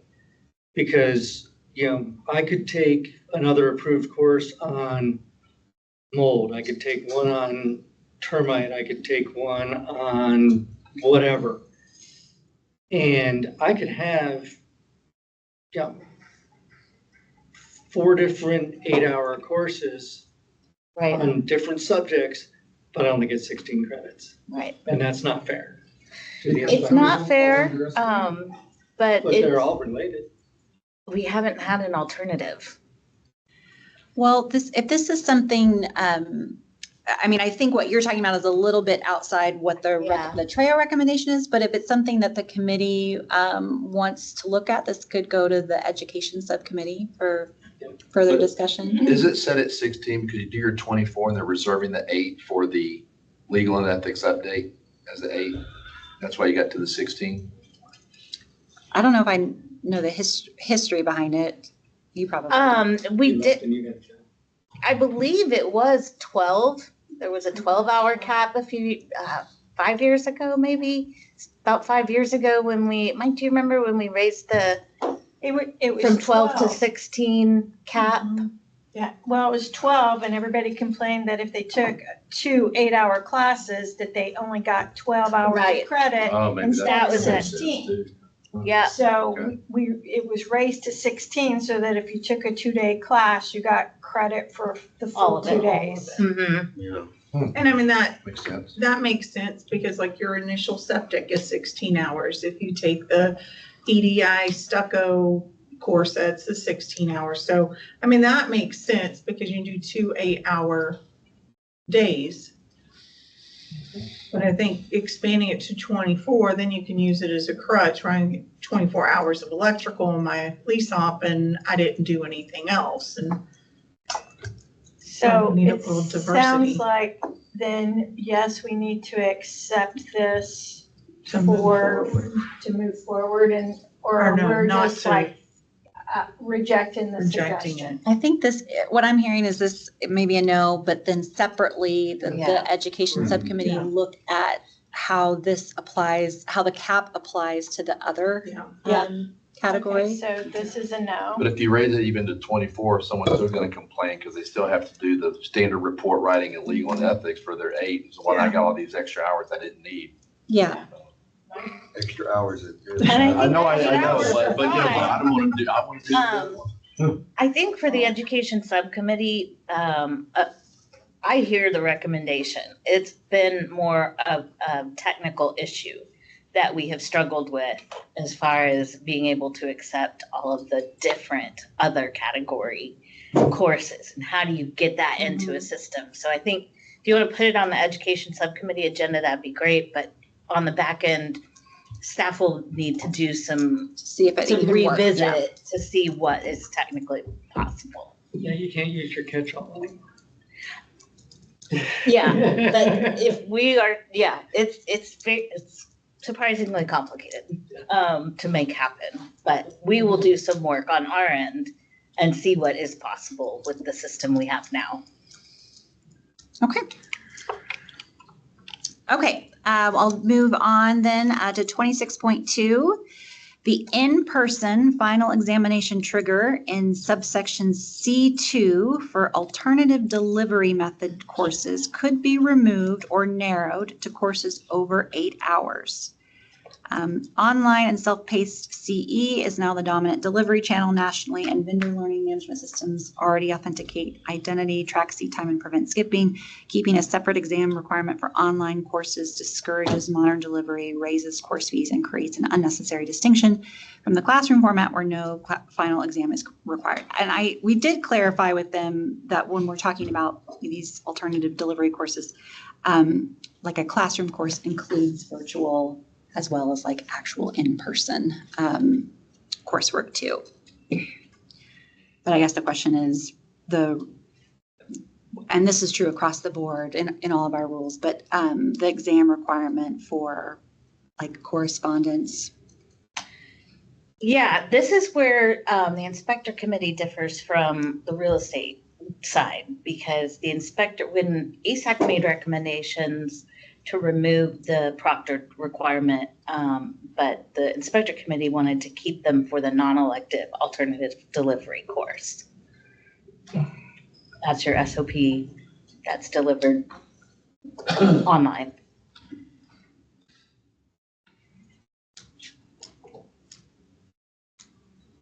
Any opinions? Okay with moving forward then to look at? Yeah, they can look at it. Okay, 26.3, the enumerated technical subject list in A1A could be consolidated. Similar recommendation again, from 10 named categories to a single principle-based category, something like real estate inspection technical content aligned with the Texas standards of practice. With the commission publishing a non-binding course topic guide outside of the rule. This would let TREC refresh topics as building science evolves without opening or rulemaking each time. The Texas standard report form writing topic could be retained since it is Texas specific. So again, I think it's similar what you've heard in A1A there, removing the specific subjects and then just saying something like real estate inspection technical content aligned with the standards of practice. So that would also take care of the 16-hour issue too.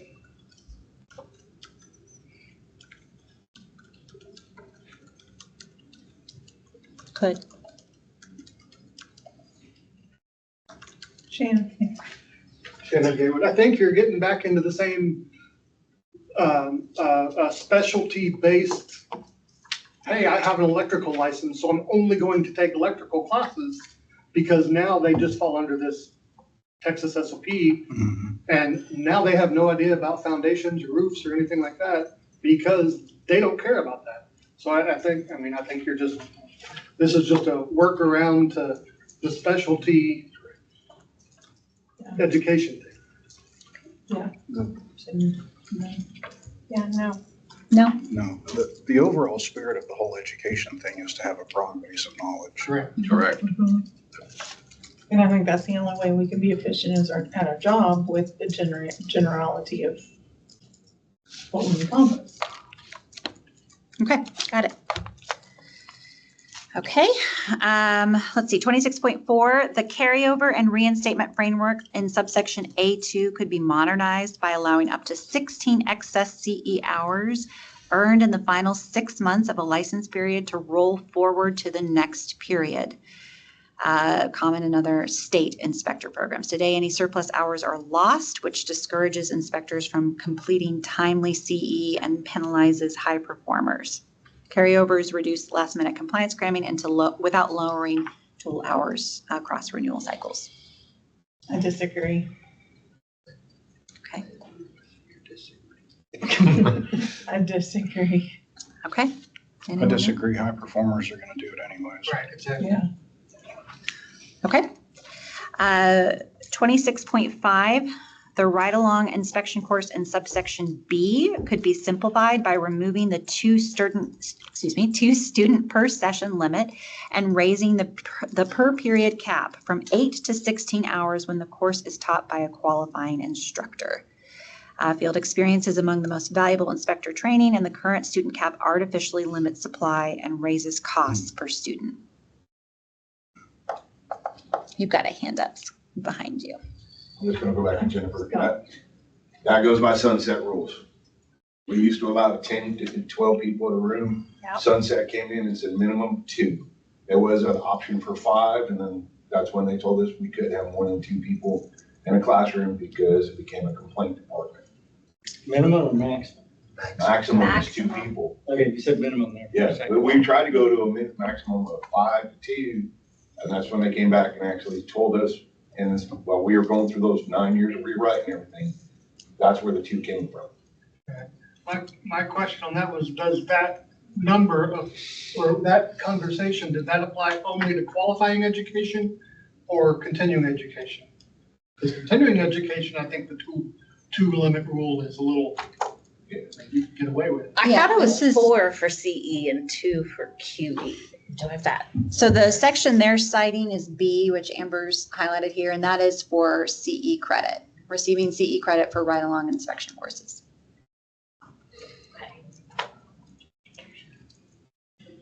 I think we could probably look at this again. I think that they just made it 2 for QE and 2 for CE for continuity. And I mean, it seems like that would be the only reason. Like if I've got 4 inspectors that work for me, I should be able to take all of them out on a training day and say. Okay. And we can look at the sunset. Right. You need to go back and look at the rules that they put in place. Yeah, I'm trying to distinguish what it was that Sunset said versus what it was All the that, committee said, that, but They yeah. limited numbers on a lot of stuff. Okay. And they were really harsh on it about the education, how many people can be where. They really drill us on those numbers on that part. So you're gonna have to go back to that. Yeah, I think we should look at that. Okay. Well, so generally okay with moving forward, but we'll look at the sunset piece. Okay. There does need to be a cap at some point if it's allowable. Okay. Okay. 26.6, the cross-occupational CE credit provision in subsection G could be expanded to automatically accept CE already approved for plumbers, electricians, HVAC technicians, architects, engineers, and pest control applicators by reciprocity rather than by a case-by-case form submission. So you've got the highlighted section here. The current process requires an inspector to file a form and wait for approval, even when another Texas Occupational Board has already vetted the course. Auto acceptance with audit-based spot checks would cut paperwork for roughly 4,000 renewing inspectors and reduce duplication across the licensing boards. Assuming there's a programming aspect of this. It's the cross-occupational CE credit provision in G could be expanded to automatically accept CE already approved for plumbers, electricians, HVAC, the list there, architects, engineers. Yeah.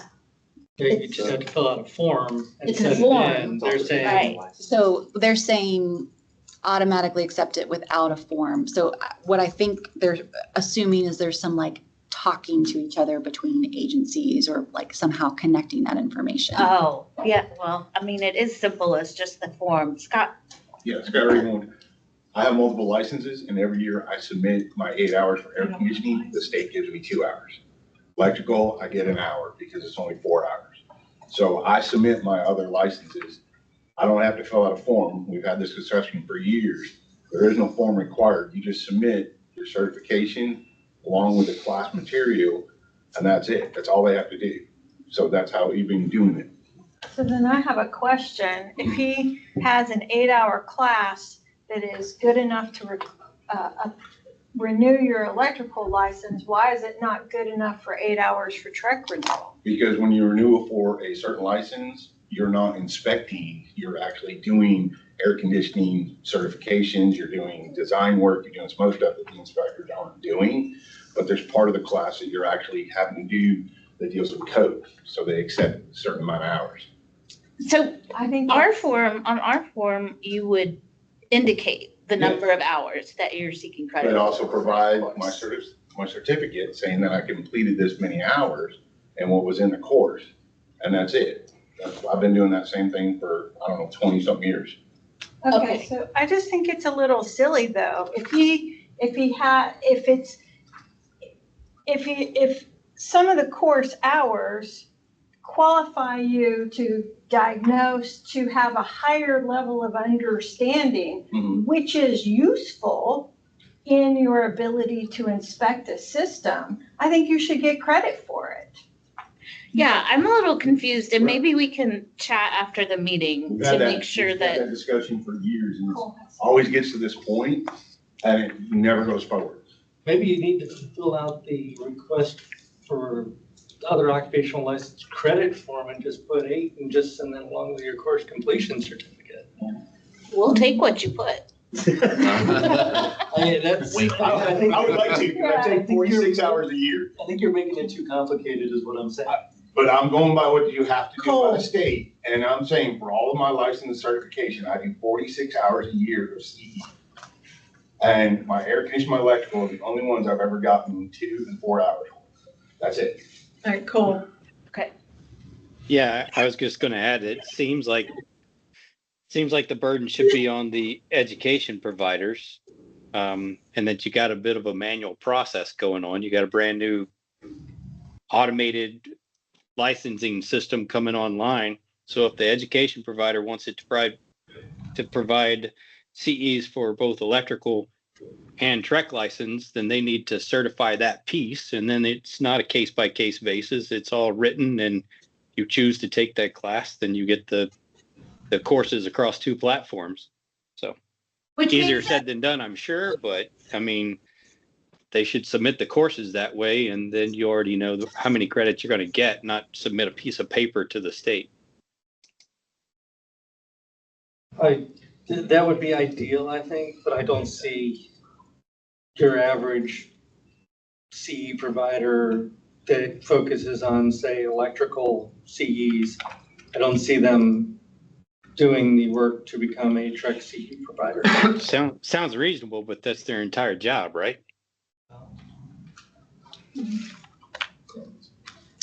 I think I like the idea of the CE provider, right? If they're providing electrical CE, to also submit the paperwork for approved as a TREC education provider. But what is their motivation if it's going to cost them additional money and have to get approved as an education provider and have a course approved? I like that idea, but I don't think that the schools are going to spend the money to do that. I doubt it. For the small percentage of inspectors that are going to be doing that. Okay. All right, so what do we feel like?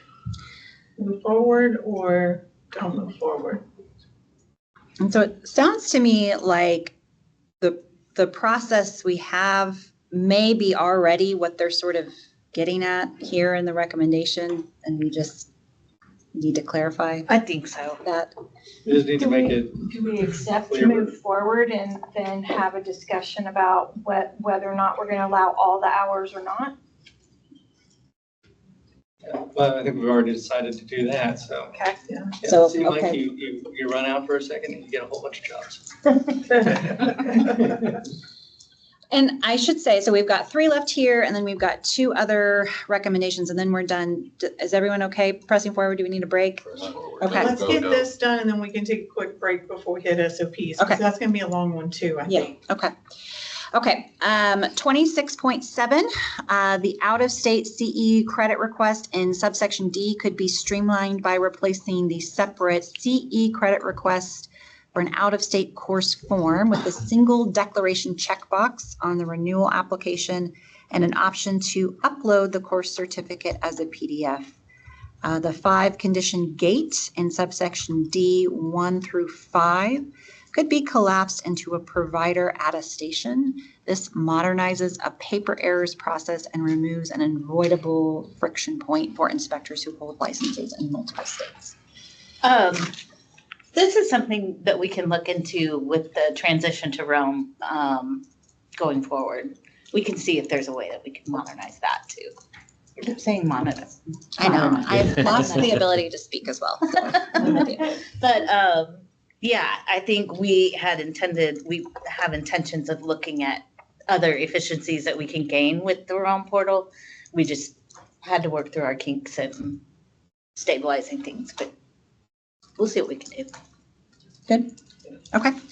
All right. 26.8, the instructor's CE credit rules in subsection E could be simplified by combining E1, E2, and E3 into a single sentence, allowing instructors to receive CE credit for teaching approved real estate inspection courses capped at the same hour limits as students in the course. This current structure repeats concepts that could be stated once. So E1 has to do with continuing education requests for instructors. Providers may request CE credit be given to instructors of real estate inspection courses subject to the following guidelines. Then you've got E2, which says an instructor may receive CE credit for a ride-along inspection course. And then you've got E3, which says instructors of ride-along courses may receive only 8 hours of CE credit. So I think the gist here is, can you restate this in a simpler way? If we're okay with trying to do that. Yeah. Okay. Okay, and then last one for this one, the 26.9, the partial credit prohibition in C3 could be softened to permit partial credit in pre-approved increments. For example, half credit for documented completion of the first half of a course followed by a qualifying makeup segment. The current all or nothing rule forces inspectors who miss a portion due to illness or work emergencies to retake the entire course at full cost. I'm gonna say no on this one, because if they, I don't know many schools that make them pay for the course all over again. And it's from a school perspective and school people in the room, you can chime in. Is it not kind of a record-keeping nightmare for you to figure out who was here for what part of which classes? It would be a configuration, something we would have to figure out how to do with configuration in the database. Let's not do that. Okay. All right.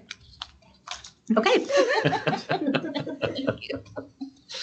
We've got our next one, another SOP. This is for optional systems. Assessment 27. Starting out, a similar recommendation, 27.1. The commission could consolidate the redundant lists in subsections C2, D2, F2, and G2 into a single quote, optional systems exclusion provisions at the beginning. No. Okay.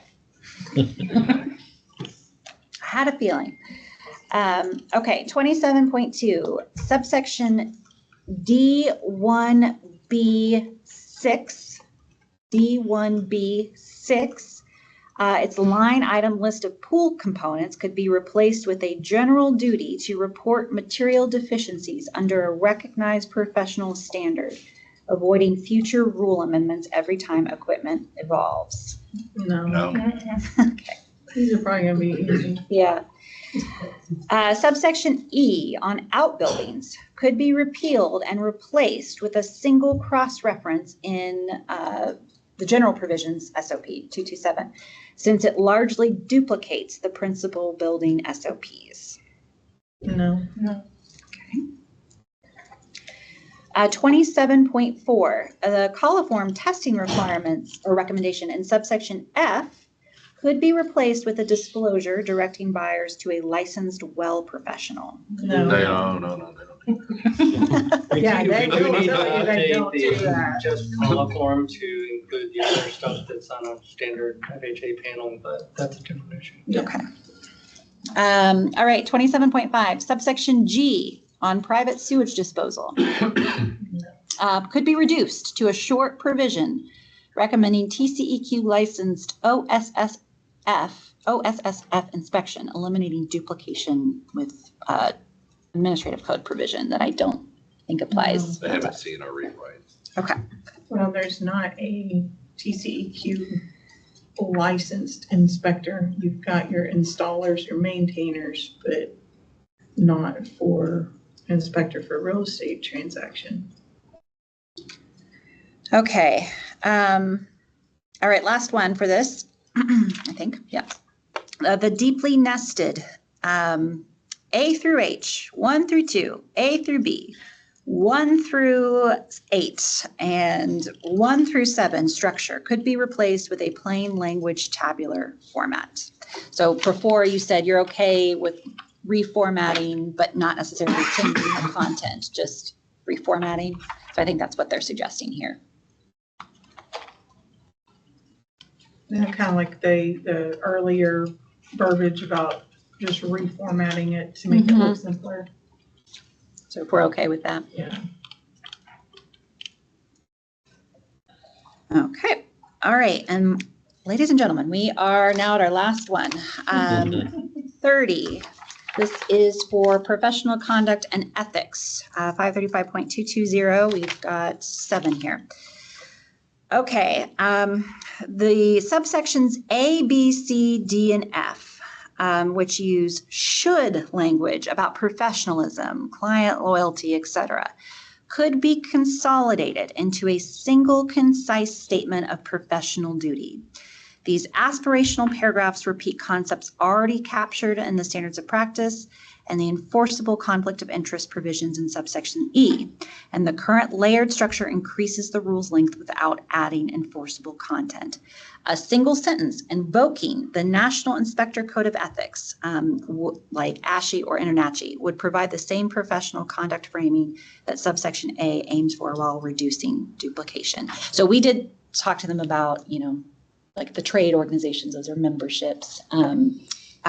So I think they understand that, but I think they're just, the remaining obligation or recommendation there is consolidating A through D and then F in some way to they say a single concise statement about professional duty.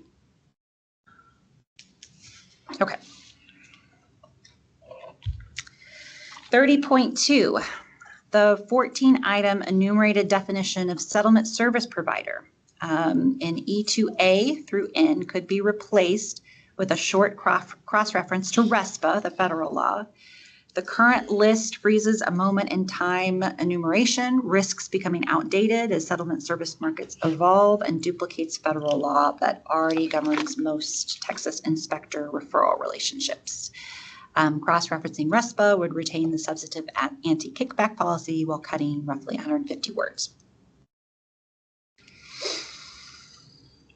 Is every person on that list protected or involved through RESPA? So it is, and I know you had some comments in your materials on this. So it is largely duplicative. I think and this was before my time here, so I'm just trying to kind of go back a little bit in memory, but my understanding is that this was restated to provide a place for inspectors to look at so that they wouldn't have to look at the federal law. It's also, my understanding is it was restated a little bit to make it a little easier to read. The federal law is a little more complicated in the text. That's my understanding of the reason for the inclusion. I don't know if you remember anything else, Mike. Yeah, it was just back when we were putting things into the rules that, were already a standard, just to make it more clear and, apparent what the responsibilities were. So we're a few years later, we did the same thing for real estate license. Mm-hmm. Yeah, that's true. I think we leave it. I do too. It comes up fairly often, these questions and stuff. Okay. It's a lot easier for us to point to this than say, well, good luck finding it in some sort of federal statute or website or whatever. And technically, we can't interpret another law. So we can actually provide some advice on our own rules, which federal law, we'd just be like, you gotta go find yourself a lawyer. Because we don't interpret federal law. Yeah, let's leave it. Let's leave it. Okay, so you may have a similar response then to the next one, 30.3. The anti-kickback provisions in E3, A through C largely duplicate federal RESPA and the statute 1102 prohibition on dishonest practice could repeal these divisions as duplicative of federal law or streamline them into a single sentence. We'll keep our stuff, thank you. Okay. All right. 30.4. The written consent requirement in subsection E4 could be modernized to expressly permit written consent obtained with e-signature, email, text message, or a client portal. The current written consent language creates uncertainty about whether a digital acknowledgement in a client engagement app satisfies the rule. Aligning the text with this state law called the Uniform Electronic Transactions Act, UETA, would reduce friction for digital first inspection businesses and lower onboarding costs.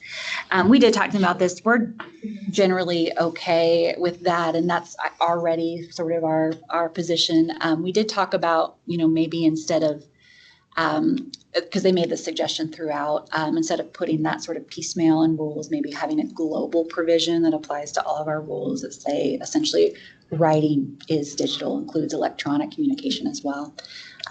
So I think from a staff perspective, it's okay. Yeah, I'm good with that. Okay. Yeah.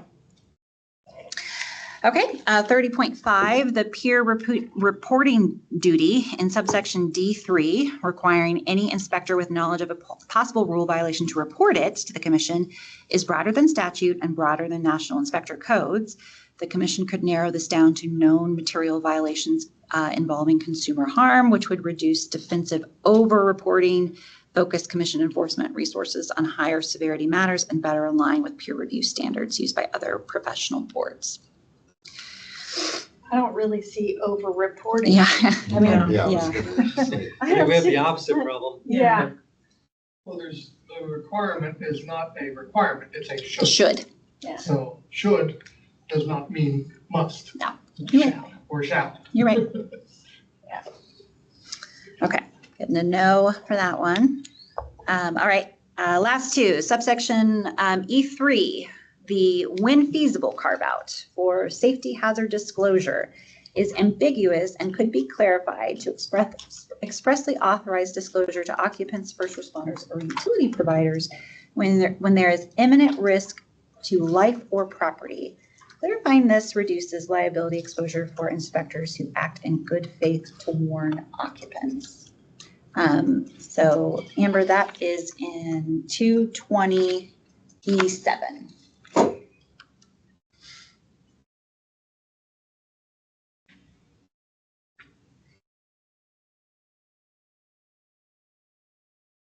And this is also something I know SOP subcommittee, we didn't get a chance to look at the other day, but we also have a comment from Tony looking to perhaps update this language as well. I think we're still chewing on that one. Yeah. Randy? Are we still chewing? Yeah, we didn't get to it. We But, didn't get to it. so I'll read it. I'll read that one again. Subsection E7, the when feasible carve out for safety hazard disclosure is ambiguous and could be clarified to expressly authorize disclosure to occupants, first responders, or utility providers when there's imminent risk to life or property. So I guess then if we're didn't get to it, but we already have it on our radar, then it's accept the recommendation? Okay. Good. Okay. Okay, last one. The commission could consolidate 531.18 and 535.220. This has to do with the consumer protection notice into a single consumer notice requirement to reduce rule sprawl.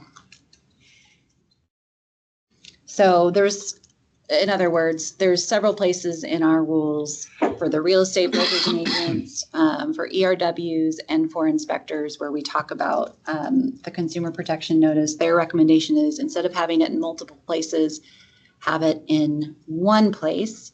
I saw, and I think some of the comments brought up, well, but it's nice to have, where your section is, inspectors, and so you know where to go to look for things that apply to you. Yeah, I'd say reject this. Let's keep this in our respective rules. Yeah. Okay. Thank you. I know that was a lot. That was a minute. I know, I feel like a round of applause. Yeah, so I appreciate that. That's very helpful for us. And I now will note that you have said on a couple of these that do impact SOPs for purposes of going back to agenda item 7 now, that you would like to move forward with some of them.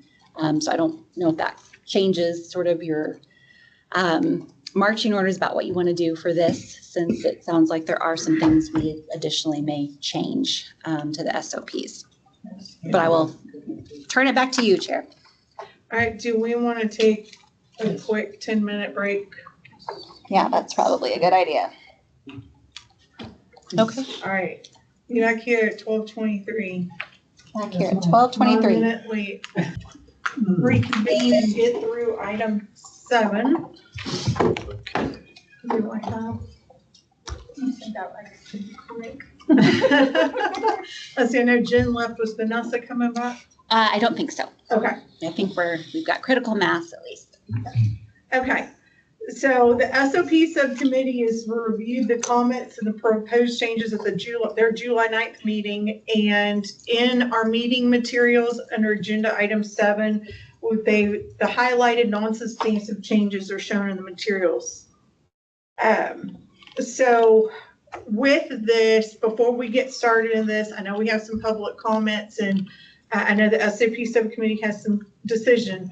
But one thing we need to take into consideration is after going through the TREIC items, we may want to consider taking, after discussion, taking this back to the subcommittee so that we can do one big rule change at one time with the TREIC. So as we discuss that, let's keep this in mind before we get to the end. Randy, do you want to go through this? And like I said, we do have some public comment. Yeah, should we do public comment first, or as we get to that portion? You can do it first if you want. Okay, so Tom Langley, do you want to go ahead and are you online? And if you are, do you want to go ahead and and speak? Yeah, that's fine. Just one quick clarification. Earlier, something was mentioned about leaving everything in appliances where it sits at this point. Is that? No, we were going to put back into its place where we had originally proposed moving out the exhaust hood back into the mechanical installation section. We decided to take that portion only.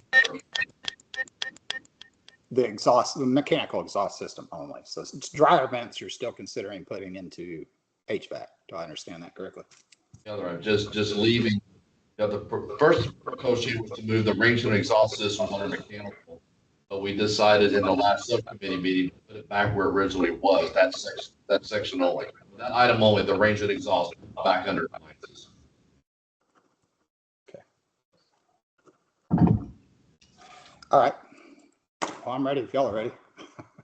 It's already been a long meeting. So good morning. First, let me thank everybody for allowing me to speak today. My name is Tom Langley. I'm a TREIC licensed professional home inspector. I also hold a TDA certified applicator's license, TDLR licensed mold assessment consultant license, and I am a NAUT certified inspector. I've been teaching for a little over a decade for ATI home inspector training as their Texas lead inspector, trainer.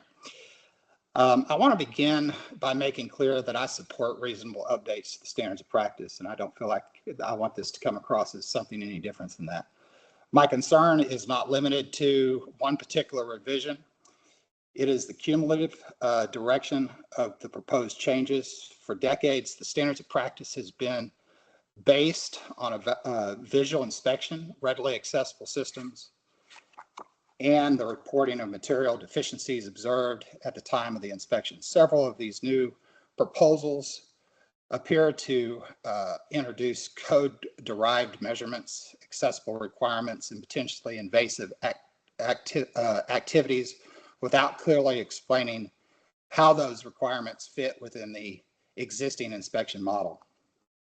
I am asking the committee to consider whether these changes preserve the established boundaries of a visual inspection or unintentionally expand the inspector's responsibility onto code compliance, dismantling, excavating, and specialized investigative work.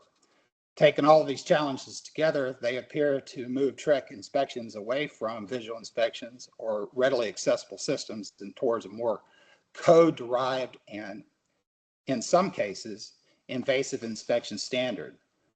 The Commission has constantly stated that home inspectors are not code inspectors. However, several proposed requirements introduce measurements, equipment criteria, and accessibility expectations derived from building, structural, and plumbing standards. If TREIC intends to adopt provisions from established standards, inspectors need to know which standards and additions apply. If TREIC is creating independent requirements, those requirements need clear definitions so they can be consistently taught and applied and enforced. My objection is not to is not that concepts come from recognized safety standards. My concern is that inspectors are being required to apply portions of those standards without being told which standard governs with additions, which additions apply, or how conflicts and expectations are to be handled. Undefined or potentially adopted code concepts can cause two competent inspectors to inspect the same condition and reach different conclusions while both believe they are following the standards. The criteria is inconsistent reporting, enforcement difficulties, and unnecessary liability. When we're talking about readily accessible, the standards have traditionally excluded hidden, concealed, buried, latent, and inaccessible components. That limitation is essential to the definition of visual inspections. Buried septic lids and sewer cleanouts challenge that boundary. The committee should clearly distinguish between visual inspection, optional inspection, destructive or invasive investigation, and work that should be performed by a trades contractor. The minimum level of inspection has to be well defined so a clear direction can be followed, but to leave it open-ended does not provide an inspector with clear direction, and the consumer is left with a vague understanding of what is required and not required. Evaluating a buried septic lid is inherently invasive. The inspector cannot know what may be below the surface before digging. Some of those possibility risks are irrigation piping, electrical wiring, low voltage wiring, drainage components, landscaping, utility lines, and damage to septic components itself. I'm not saying that an inspector should not look in an uncovered septic system. I'm saying excavating should not be treated as an ordinary visual inspection requirement without clearly addressing authorization, liability, limitations, and property damage risks. When excavating is required, a written release of authorization and excavate has to be signed by the property owner. This is going to hold up the inspection process and add time to the overall closing timeframe. If a buried components are no longer considered inaccessible, where does the expansion stop? Today it's septic lids and sewer cleanouts. Later the same reasoning could be applied to buried plumbing, drainage systems, electrical conductors, gas piping, or foundation components. GFCI requirements should remain location-based as well. I support appropriate GFCI protection, including protection for 125 volt and 250 volt receptacles where standards clearly require it. My concern is methodology used to identify the receptacles inspectors are responsible for reporting. The EFCI requirements work because they are primarily based in recognizable locations: bedrooms, kitchen, living room areas, hallways, laundry areas, etc. Location-based language is objective. Inspectors can identify the room or location without need to determine the designer's intent. The proposed GFCI language appears to move towards determining what the receptacle service, which is more subjective. The phrase equipment service receptacle within 25 feet of equipment creates unanswered questions. What qualifies as equipment? Does the receptacle have a dedicated, is it dedicated to that equipment? Does it only need to be located nearby? Is the measurement horizontal, direct line, or based on path of travel? Is the receptacle required to be accessible while servicing the equipment? How is an inspector expected to determine the intended use of a general purpose receptacle? Does the inspector have to measure every receptacle near every piece of equipment? These are no minor details. They determine whether an inspector is compliant with the standards. Using the same objective location-based approach for GFCI protection that TREC already uses successfully for AFCI protection, list the location directly rather than requiring inspectors to determine what a receptacle services or was intended to service. These standards should tell inspectors what to inspect, not require them to reverse engineer the intended purpose of the receptacle.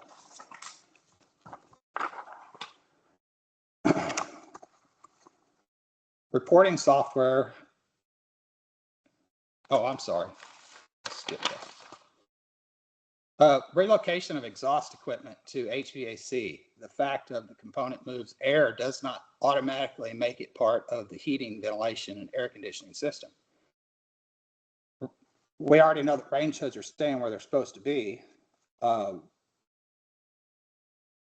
Most consumers understand the HVAC section to cover furnace, air handlers, heat pumps, condensers, evaporator coils, plenums, refrigerant components, and duct systems.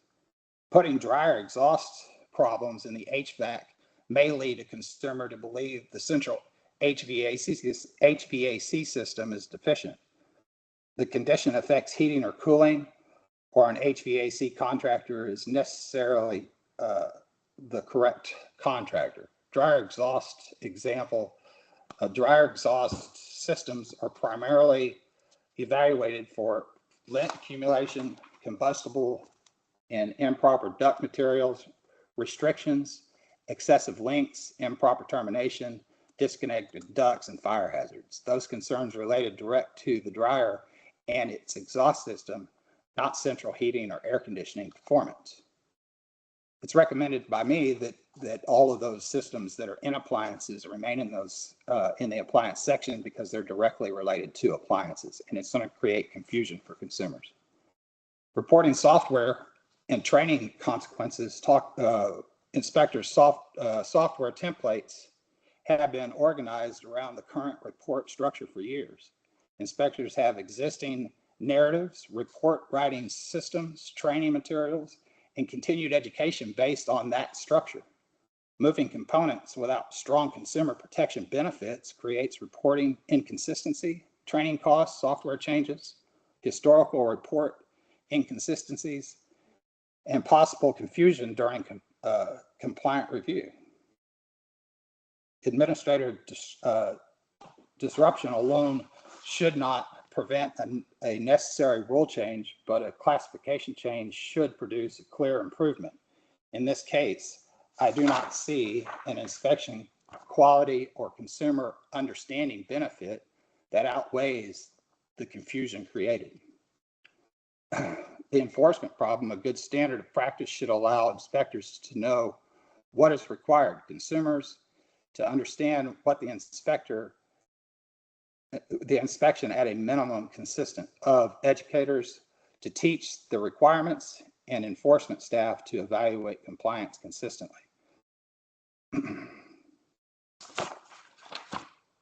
Almost done.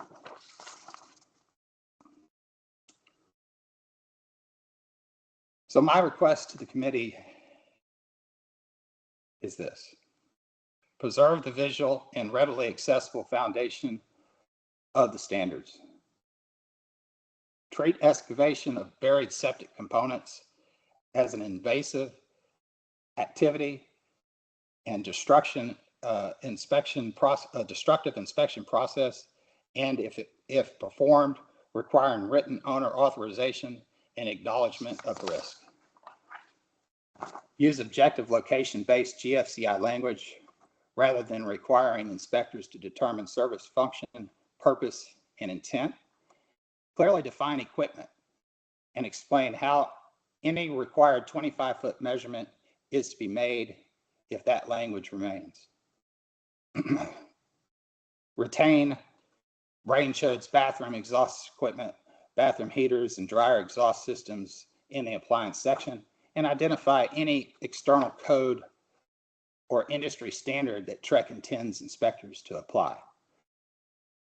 Delay or reverse provisions that cannot be applied and enforced consistently. My request is not the standards remain unchanged. My request is that Any changes preserve the clarity that have made the Texas standards workable for inspectors, consumers, educators, and regulators.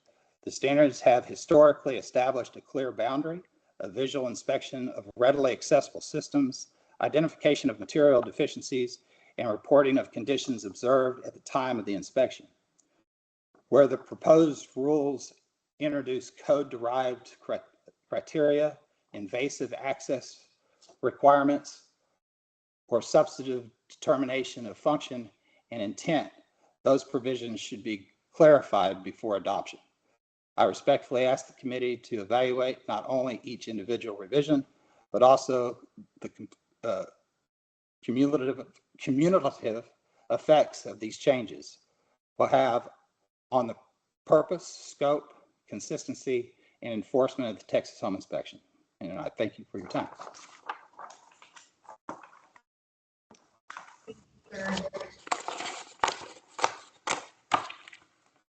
All right. Let's do all of the comments and then we can come back. I think some of the stuff we'll address as we go through. Courtney, are you ready? Yes. Hi. Thank you so much for your time today. So I'll say largely that, first of all, thank you for allowing me the chance to speak today. So to reduce kind of redundancy, I'll say that a lot of the concerns that I noted are substantially similar to what Tom had mentioned. If I could just briefly add, one of the key components to this is that the goal appears to be that we are shooting to improve clarity for inspectors, and more importantly, that clarity would increase consumer protection. And a lot of these amendments do not appear to provide a lot of data behind that. I guess my concern would be what alerted the committee to the need for these particular amendments, and if we could be provided with maybe more of an understanding of what that data is to help align our goals with the regulating body, so we are all kind of shooting for the same thing. I won't take too much time. A lot of the stuff that I had is like I said, very similar to what Tom had mentioned. I thank him for bringing up those points because they were concerns of mine as well. Thank you so much for your time. Thank you, Courtney. Okay, Scott. Thank you. Scott Regan, Redfish Inspections, plus it's okay to say. I'm going to give you a real life scenario based off of the changes. And I'm just reading this. Visible system components, including interior of the tanks, by evacuating a lid. On June 4th, I was requested to do an inspection in Granite Shoals, address 1523 lift. By the standard of how we're trying to say to go forward. Now, if you're going to do the job, I agree with Tom saying. It took us 9 days to get LCRA to show up on the property before, because they have to be there while we're there because they're uncovering the lid. While we're doing the septic inspection, the pumping company turned around and said, hey, there's a remodel. There's another tank over here. Here's the whole killer. People were out of state, vacant house. I had to get permission to dig. So my insurance said this. After getting permission to dig on the second tank, because they didn't even know it was there, it took 21 days to do an inspection. You imagine the backlash that we were getting through this whole process. I followed your steps and everything going forward. I want the committee to understand. You have to get permission to dig. 811 has to be called. I verified it 100% way. I'm not taking a $1,000 fine. So please think about what's being asked for the inspectors. That's what I'm bringing up. Secondly, I don't agree with moving the appliance section at all. Consumers in the south, down where I live, I had 48 realtors in a class. I put it up and asked them what they thought. Not one person liked it. Because what is it benefiting the consumer? That's all I got. Thank you. Thank you, Tom. Thank you, Scott. Mike? Mike Hamill, Guiding Light Inspection Group. Thanks, Tom and Scott. I'm going to kind of piggyback off of them in that with not only opening the tanks, but inspecting the interior of the tanks. The only way that that can be done is if the tanks are pumped.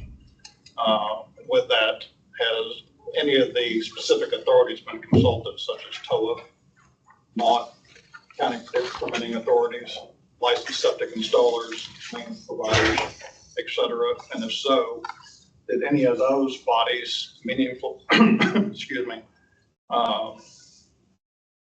any of those organizations advise that the interior of the septic tank can be meaningfully inspected without first pumping the tank?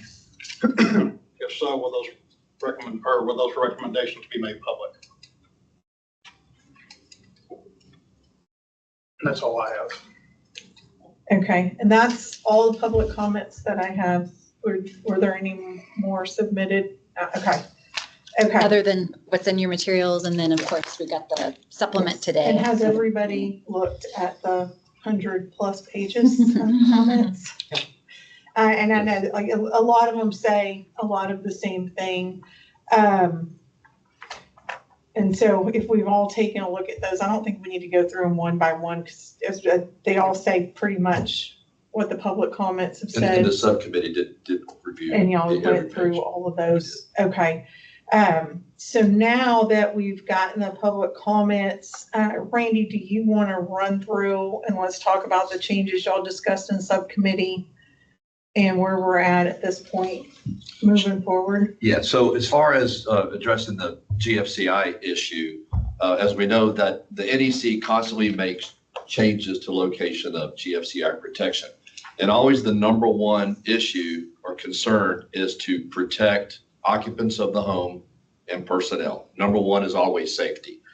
So where we are now on the changes is that the NEC has now said that, for example, all receptacles in the kitchen have to be GFCI protected. So we're just moving the standards of practice along with the current NEC. Now, as they change, yeah, we'll probably come back and make more changes if they do any rule changes. For example, in the 25-foot rolling equipment, like currently in, let's say, for example, in your attic, you have a receptacle for personnel to service the equipment in the attic. Outside, you have a receptacle that has to be within 25 feet of a condenser. It's just saying that those that are used, that are currently in the attic, a receptacle for servicing the equipment has to be GFCI protected, just to make sure that one is protecting the personnel.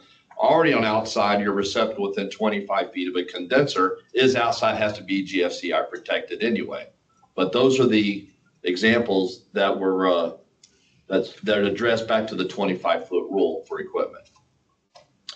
And then as far as septic goes, one of the things we were trying to accomplish, the problems that we were having is that inspectors were doing what's called, we all call walkover inspection. If a conventional system is completely concealed, you cannot see the tank, you don't know where the tank is, inspectors were actually charging for that inspection, collecting a fee and saying the inspection was inspected and no deficiencies were found. That's what we're trying to prevent, is inspectors doing those types of inspections. All we're trying to do is say, if the tank is concealed, the lid is concealed, and you cannot inspect that system and charge a fee from the customer and say the inspection was good and there's no deficiencies if you never open up that lid. So you do not have to open the lid. But if you don't open the lid, then you can't charge for the inspection. That's what we're just trying to accomplish. Anything else we need to add? Or yeah. Sorry. Yeah, that would be a Oh, yeah. Just to note here, and the background for all these changes is because we're driven by complaints filed by either other inspectors or the public. A lot of this comes from complaints that are coming into the legal department that they have to review. So, for example, like the sewer camera inspections, we don't have any standards of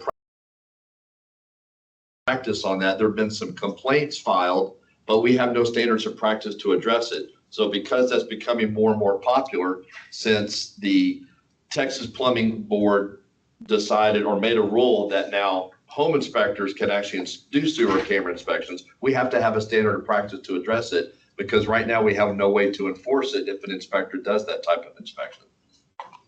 Tom, you have your hand up. Or is it just up? No, I do. I just wanted to circle back, not to interrupt, on the visual septic inspections. I've never heard them called walkthrough, but I do call them visual septic inspections. And I have found, I've done thousands of them, by the way. And I have found many septic systems doing it that way that have deficiencies, and have written up those deficiencies, whether it be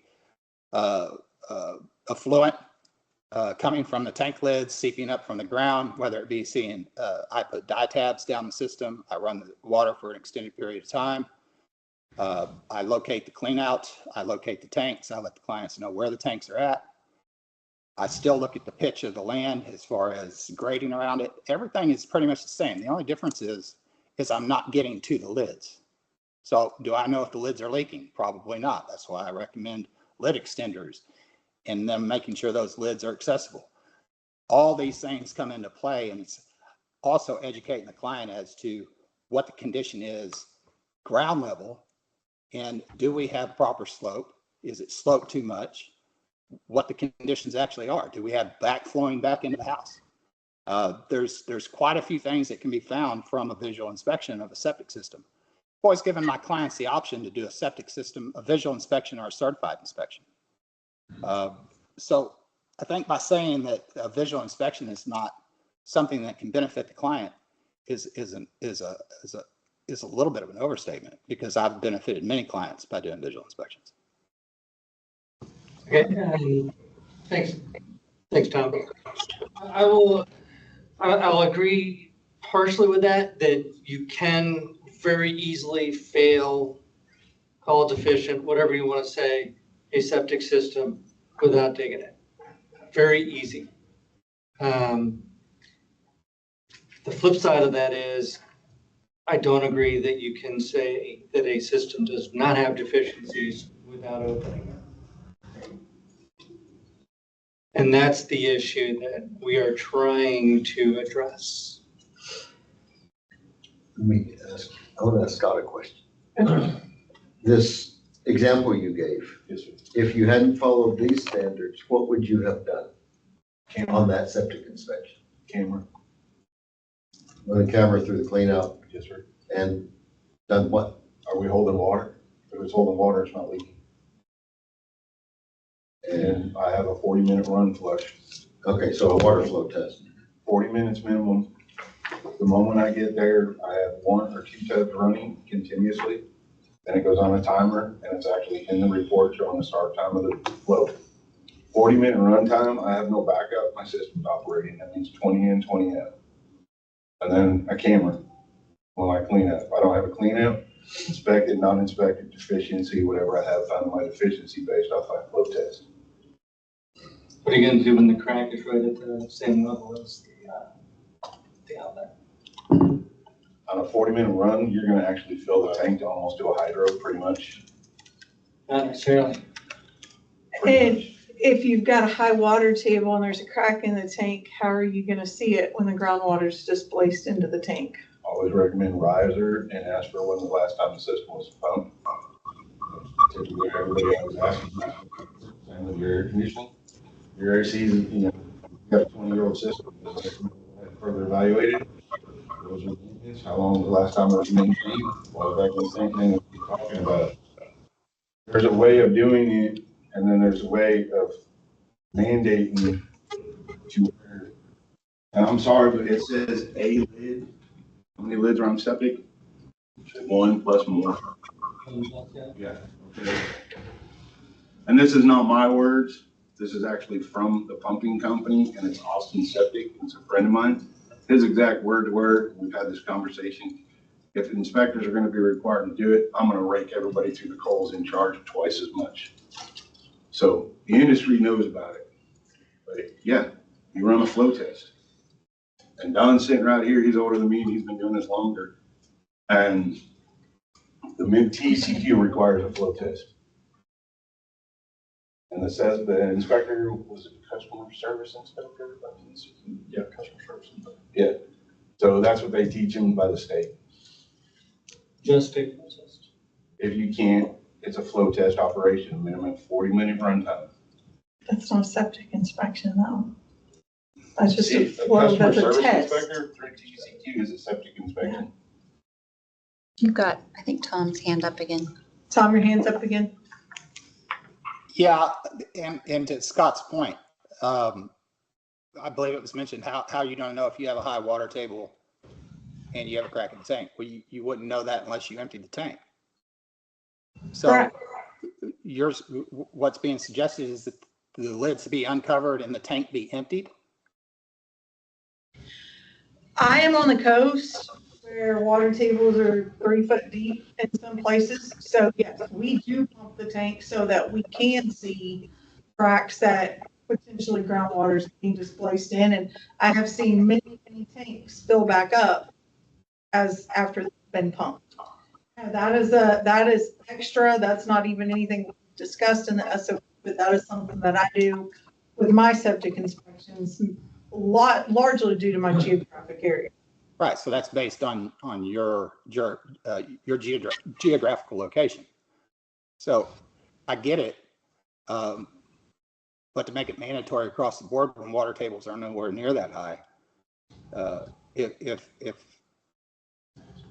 there's just no other way to do it. If you have to pump the tanks and do a certified type of inspection using a sludge and checking the sludge with a sludge tube and so on, the cost to the consumer is going to go up extensively. And it's worth it. That's an opinion. Again. So I'm not trying to get into an argument with it, but there's got to be two different types of inspections that can be offered. And I think if the inspector is letting them know these two are the type of services that you can have, that should be adequate. And if there's going to be a certified inspection done, then we still have to get permission to alter that yard. Yeah. Legally. Or we can be held liable if we get into anything underneath the ground. So I think if you're not doing that, you're rolling the dice and hoping that you don't hit anything. Has a septic company ever got sued for digging up a septic tank to pump it or to inspect it? Are you asking me that question? Just in general, like why are we so focused on we have to get permission to dig? Well, sure. But if a client calls a septic company to come out and clean out their septic, pump their septic system, they're giving them permission to dig the lids up, knowing that the lids are buried. The seller knows they have a septic though. You're going, I think, too far. I think that's a inspector, business liability communication thing. When we're booked to septic, we send out a note to everybody we have to contact of, and we're going to do this, and we need the sellers to fill out this information form, and it says on there, yeah, we know you're going to dig. Okay, so we get that before we're doing it. That's a business decision for the inspectors. That's not something we're going to tell them to do. But Commissioner Lerner has her hand up. Commissioner. Obviously, I'm not an inspector. I'm just coming from the real estate side of it. How is this disclosed to consumers? And I have to say, some agents don't know about inspections and what's included and not. Is there a checklist to say what an inspector is going to do and what is not included in that inspection? And that would be our SOP. Are you talking septic specific? I mean, if it's not going to, if the property has a septic system and they say they're going to inspect the septic, does the consumer know what is included in that inspection? Generally not, no. And unless we provide it in our pre-inspection documents. Just what's in the. Other than that, it's what's in the SOP. But consumer has no clue about the SOP. Correct. Yeah. For them, yeah. So I know on our side, if we have a hydrostatic, we have to get documents signed for that hydrostatic. And many of my clients want to know everything there is about hydrostatic before they agree to that. It doesn't sound like that's what's going on here with septic, and you're just asking the inspector to dig this up without any prior consent or knowledge about really what's going to happen. Or if that inspector's even competent at doing that task. Yeah. I think the biggest thing we're trying to accomplish with the SOP recommended changes is that we don't have inspectors charging for walking over a tank, not inspecting it and saying everything is good. And then the consumer buys the house, they move in, 4 weeks later, they've got sewage backing up, they've got major concerns because there were issues with the septic and they had a false sense of security with a walkover inspection or whatever you want to call it, because it wasn't a thorough septic inspection. So why wouldn't there just be a disclosure regarding what is going to be done and not done versus all of this for just transparency's sake? I mean, since I've been a commissioner, I just went back and looked at how many complaints I've gotten about or mentioned septic, and I've only gotten 5. And it's been over 5 years that I've been sitting here. So staff may have gotten others that I haven't seen, but everything that has come across my desk, there's been 5 in that amount of years. Cole, you have a comment? Yeah, I guess that specifically to the point that Leslie is that it's, my first suggestion was, well, truck inspectors don't need to be doing septic inspections then. There's that big of a contention and it's avoiding consumer, protecting the consumer. Nobody liked that one. But the second piece is it's an optional system. And again, they're trying to stop people from halfway doing an optional system, saying they're going to do it, charging for it, and then it's buried and saying, well, I saw what I could saw, it's good. Saw what I could see, it's good. So if you're going to opt to do an optional system, be all in or don't do it. I think was what we were trying to do with the SOPs. Correct. I agree with you. That sums And I it up. think, yeah, and I think that's where we are taking the direction of the SOP changes with the septic is do it all in or don't do it at all. So I've been doing septic inspections for 15, 18 years, I don't know. And I try to open up every tank, but sometimes it's not possible. And in those cases, I pretty much do what Scott does. I use my camera, I do a water flow test, and I let the client know, hey, I wasn't able to get into the tank. I did the best I could. And they do get the inspection at a reduced price. And I hate for consumers to lose that option. I'm not saying everything's perfect. And a lot of times I find a backup, but if I don't find a problem, I tell them I didn't find a problem, but I'm also telling them, I don't know how much sludge you've got. And I can't say that it's working perfectly because I couldn't get into it. But I think consumers will lose the option of having that less invasive inspection and at least learning something about the septic. That's my concern with this. Cole, did you have your hand up again or did you not? No, I did. I mean, in that scenario, then as a consumer who's had a septic system on a house, are you giving me half my money back? I mean, you charge me, let's say, I don't know what inspection costs, $500. You get out there, you're not going to open it up. You're not going to do a full thing. I still got to call a septic company anyway. You're going to give me it. Now I only owe you 20% of your original charge. I mean, that's the consumer protection part. You said you were going to do all in, but then you got out there and you couldn't. So how much money do I get off my inspection tab? And I guess I think each company is different, but And Shannon, I got you. Yeah, I think each company is different. Yeah, go ahead. Shannon Gatewood. I think it goes back to the rest of the SOP. If you cannot do something that's required by the SOP, NI, here's the reason why. So NI did not excavate due to Maybe. XYZ concerned about hitting a irrigation line. And then if you get a complaint, then it goes from there. But NI Okay, did not well, do to. you can inspect a roof without climbing it. Now, it's not as good, but sometimes you just can't climb it. You don't put NI, you still put inspected, but you also write your limitations. You can inspect a septic, not as well, without opening it. So why would you write NI if you've done a septic? Because if you did not do a part of the required inspection, you marked NI. You can put I and NI. Commissioner Lerner has her hand up again. I got you, Greg, though. So when you said that you get out there and you try to open it and you try to do all of this stuff and you can't fully inspect it, then it says, I guess on the report, they need to get somebody else out there to do it, which then delays the inspection process, which then increases the cost. Is that correct?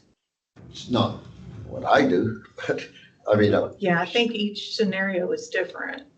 Potentially. But it could, yes. Potentially, yes. Because some companies are gonna do the septic inspection without pumping it anyway, so there's not gonna be a delay there. And then some companies may say, take Shannon, for example, if he can't get to the lids, he's gonna say, can't inspect, recommend a septic company. But another company may just say, okay, I inspected it, I just didn't excavate the lids and open the tank. So I think each individual inspection company has a different process. Okay, it just seems like inspections nowadays are coming back for every little section to say, oh, you need to get somebody else to look at this, whether it be an AC, a plumbing, whatever. It's always deviate. Everyone's covering themselves because maybe they didn't inspect it right and you need to get that kind of contractor out. So I think it's really concerning to consumers every time, and they don't know how, if they don't have a knowledgeable enough agent, they don't know how to react to all of these comments of, well, this could be wrong, so you need to contact this technician because the inspector couldn't do it. And it sounds like this is another one of those cases that the inspector may not be fully competent in doing this or cannot do it. And then the consumer's either confused or has more cost associated with this inspection process. And so there's the competency thing again. We shouldn't do it, we're not competent. So I think that's what we're trying to do is ensure that septic inspectors are competent. So we're not coming back and saying, oh, we can't inspect it, you need to get a septic company out here. And then like you said, you've got to extend your option period, or it takes 4 or 5 more days to get your inspections completed. But there's not a certain qualification. I mean, because I know in my inspections, I hire a plumber to do all this. For septic inspections, no. Home inspector can do a septic inspection if they are competent in the subject matter. Many of us, especially here in this room, do have additional training from National Association of Wastewater Technicians, or not, as certified septic inspectors. Right. What concerns me is those that are more green than all of you in that room and just want to make a couple bucks off the consumer, and they don't know what they're doing and they can do more harm. Yeah, That's what we're trying to prevent. That is exactly what we're trying to prevent here, is the inspectors that charge $200-$400 for the septic inspection and just walk over and say, yep, I think this is a septic, I don't see anything wrong, you're good to go, say no deficiencies whatsoever, and collect that money, and they haven't done anything. Yeah. That's what we're trying to stop, because it is happening a lot. All right, so real quick, Rhonda Lynn's got something, Greg's got something, and Tom, you have your hand up again, and then we probably need to move on to our next subject. So, Rhonda Lynn. So I just want to make sure that we're not looking at all of the changes in this section with a myopic view, right? It does say here in this section, under reporting, to report any components of the system that were not accessible and could not be inspected. And then it goes on to say, under report as deficient, report deficiencies in accessible components or those components that should have been accessible. So covered, buried covers that should be accessible. So I feel like everybody's concentrating on this excavate thing, but it also, we have a responsibility if we adopt these changes to say what we couldn't see and to mark as deficient if we should be able to see something and cannot.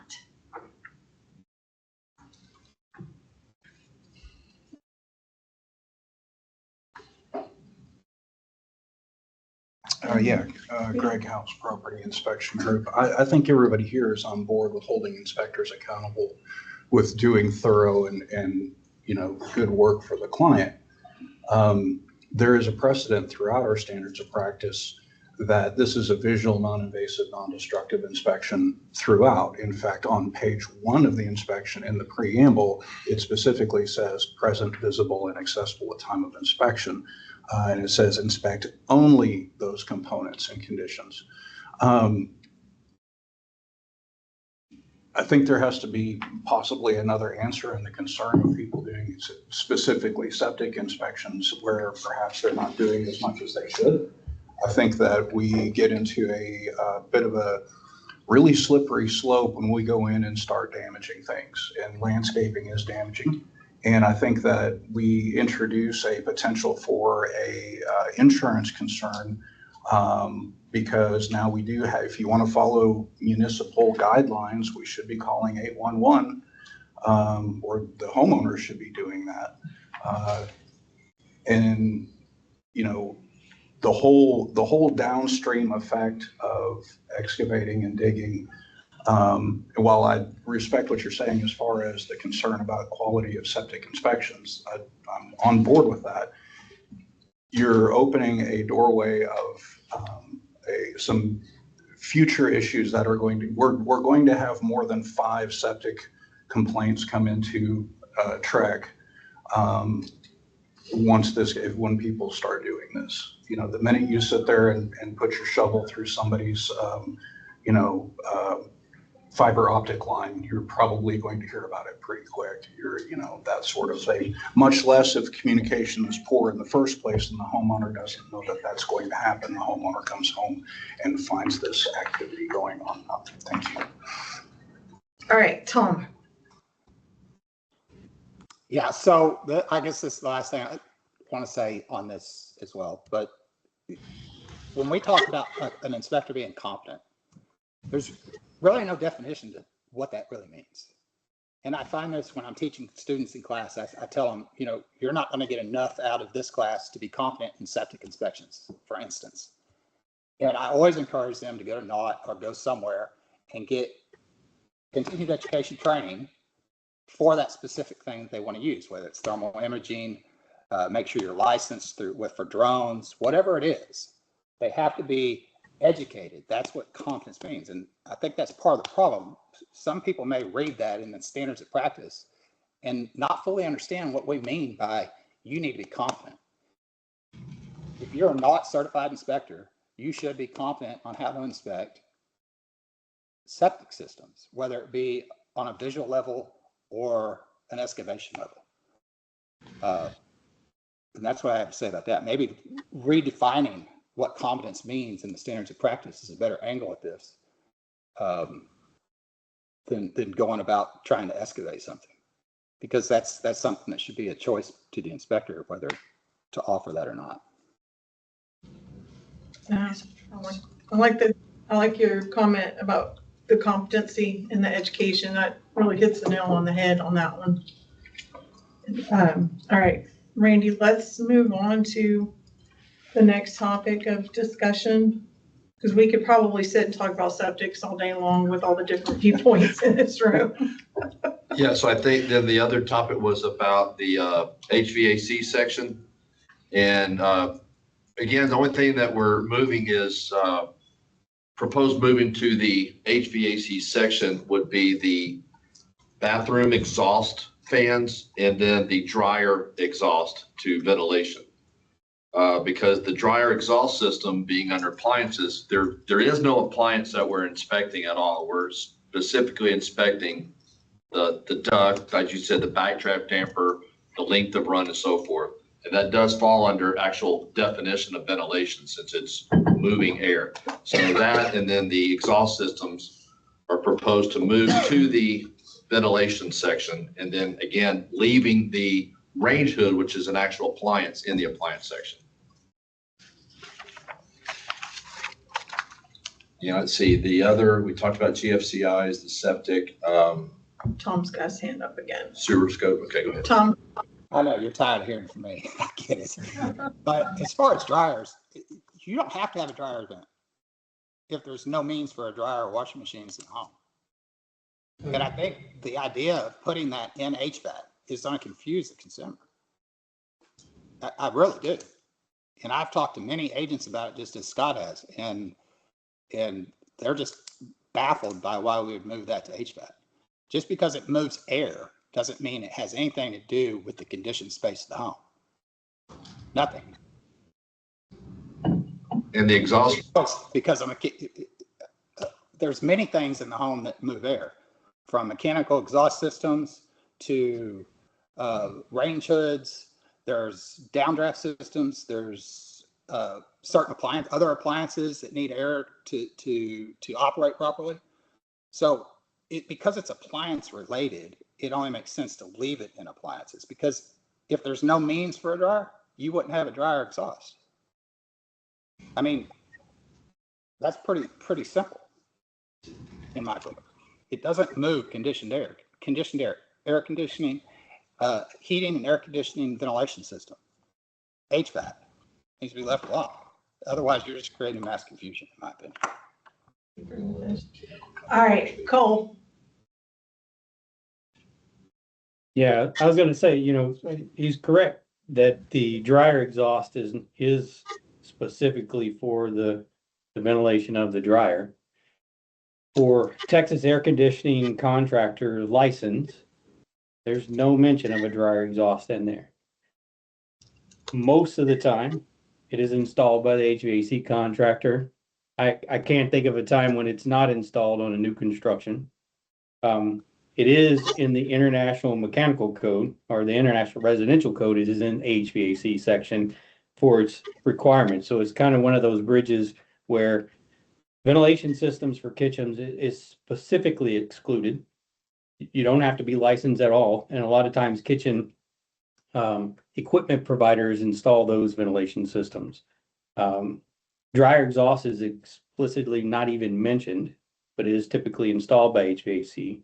And then bathroom exhaust is 100% for controlling temperature and humidity, and it is part of the HVAC systems. So do what you may. Those are where they lie in the realm of code, Texas licensing for HVAC contractors.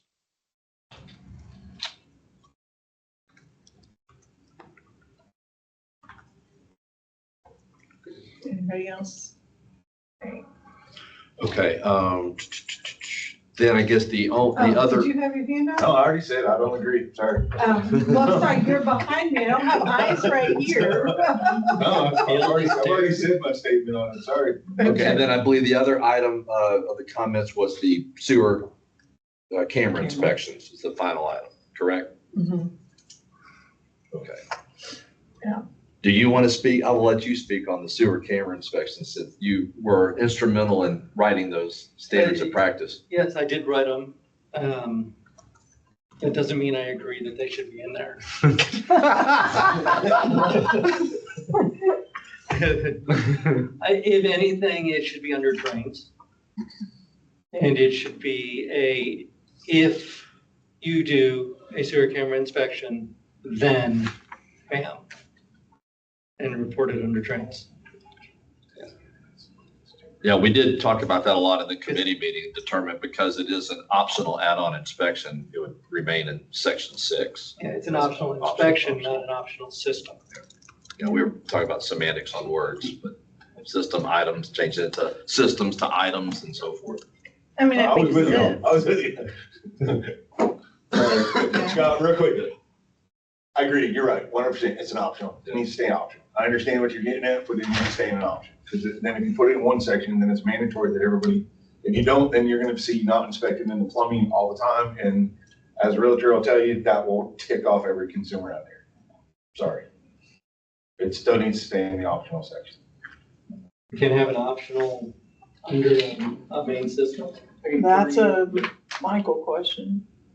That's heavy. Too bad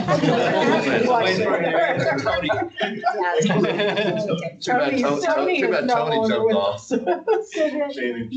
Shannon. Yes, Shannon Gatewood. Well, I'll just go back to what my comment was on that. Putting it under drains with under A3 requirements if using specialized equipment to perform a sewer line inspection by camera or scope. It's basically taking that entire optional or section that's in optional, putting it under. Is that a viable solution or not? I mean. So from a drafting perspective, could you make a clause like that in a rule it's not an optional rule overall, but could you caveat that section and say, this is optional? Yes, you could. Whether that makes sense to do, or if that would be confusing, that would be a discussion point for you all. But technically, you could do something like that. The other question is, you said earlier that the plumbing board said that we could do it. The plumbing board just said that they couldn't prevent us from doing it. Yeah. Big difference. So, yeah, my other question is it something that we can even really regulate? Well, this came from enforcement. Enforcement asked us to include, to include a standard of practice for camera inspections. I know they asked for it, but is it something that, if the plumbing board says we can't regulate sewer cameras, if the plumbing board says they can't regulate sewer camera inspections, how is TREIC saying they can regulate it? That's my question. That's why it becomes an optional system, because that's how we have septic inspections. And y'all had already on enforcement complaints on, yes. For that a standard, the only thing is like, we have to go to, are they competent? Would they do something negligent? So it's very opinion based. Having like some set things that they need to do, part of it all, then makes our job much more difficult. Oh, Shannon, I'm sorry. Shannon Gatewood again. So when you get those complaints, does that not default under drains and saying I don't have it in front of me, but the requirement to standard practice. The requirement to report a deficiency in drain line, or however it's worded, does that not? I mean, it's an extension of the drain. It is the drain. It's not even. It is the drain. Yeah. I'm just trying to. I don't know. I mean, we'd have to we'd have to sit there and explain like this is how it's supposed to go. Get someone up as an expert. If someone wants to take that to a SOA hearing, set what a standard typical inspections to entail, because that's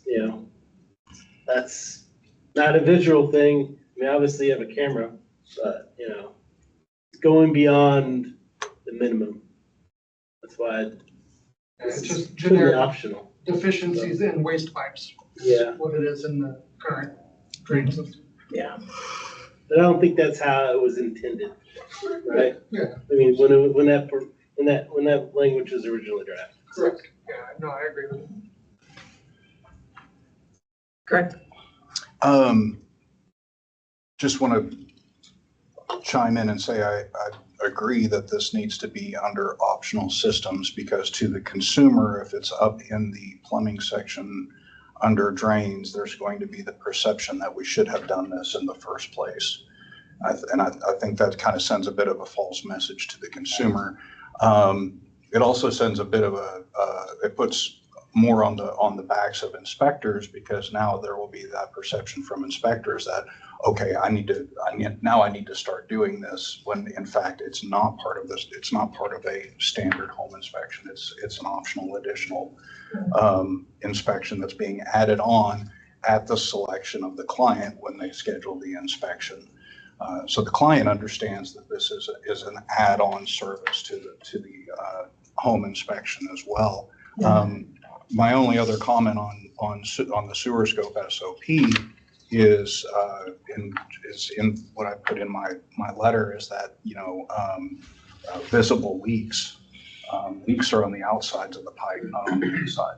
And unless you have just catastrophic damage to the pipe where it's very clear, like this is going to be leaking, it gives the impression to the consumer that we may discover all leaks through a sewer scope, which is only a representative sampling of the sewer system in the first place. So it's a snapshot of what we can see. It gives an overall indication of the condition of the pipes. I think that gives a false impression to the consumer that there's no leaks at all if we come back and say that what we were able to see was you know, in good condition and performing at times. Yeah. And I like where you got, like when you talk about leaving it an optional, because if you look at the optional systems, those are things that are additional, that typically have an additional fee. And so if it is in plumbing, then they're going to assume it's part of the drain line inspection, or if it is an optional, they know that. So that does make sense when you start looking at it from that perspective, even though it does make sense to be in plumbing too, because it's part of the plumbing, but it is an ancillary add-on service. So it is an optional system. The inspection report is not for us.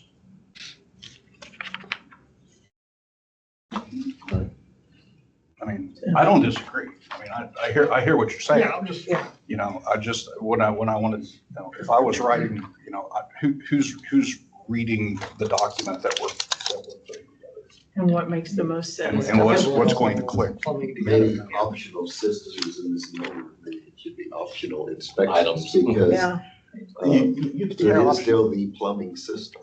Well, you could say optional systems and inspections, optional services, optional. I mean, there's other ways to phrase this out where that can be handled. This particular subject needs to stay down there and optional. Commissioner Leonard?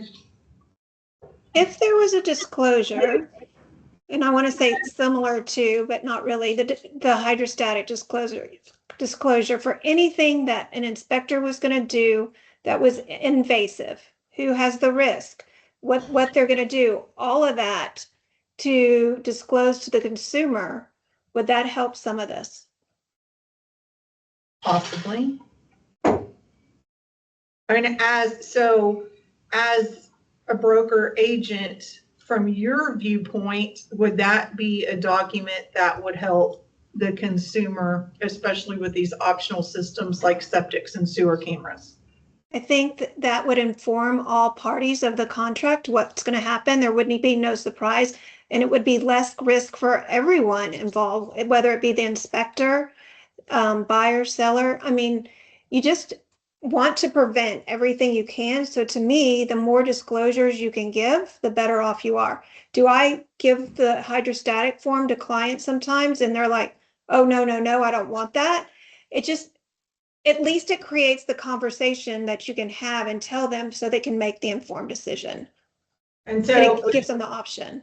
You mentioned that, and I got you, Tom, 1 second. So when you mentioned the hydroform, we do a lot of hydrostatic in our area, and I will say that there's a lot of fear associated in certain areas with that. Mm-hmm. So how are we going to reduce that potential fear of the sewer camera or the septic inspection to the consumer when we give them that form or create?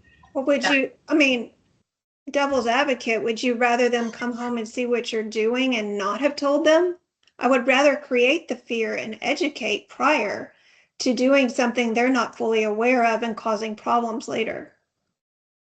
It also makes the inspector on notice that if you don't know what you're doing and you're harm this consumer's septic system or plumbing system or whatever else, you may be liable for it. I think I don't disagree with you. I think that it could be beneficial to everybody. It's just going to come with education. Correct. Like everything else. Yeah. But I think the more disclosure you can give, the better off you are, because we're protecting the consumer. Tom? I agree with her. I actually agree with both of you on this. The TDLR for mold assessments, we have to send out a consumer information sheet. It doesn't only go to our client, it has to go to the owner of the property. Typically, we have to send that to the seller's agent because we don't have owner of property information. So we send it to the seller's agent with direct instruction to get this to their client.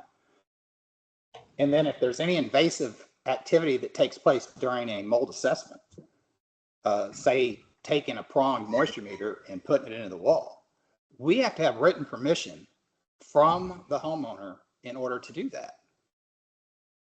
And that's through the Texas Department of Licensing and Registration as an assessor. I don't understand why it hasn't been the same for any of these other things that we tend to do, whether it be sending a consumer information sheet out on to the client about what an inspection is and what we're supposed to be doing. We could do that with septic. We could do that with optional equipment. It's just one more form that would go out the same time that you send your seller's agreement or your inspection agreement. Greg?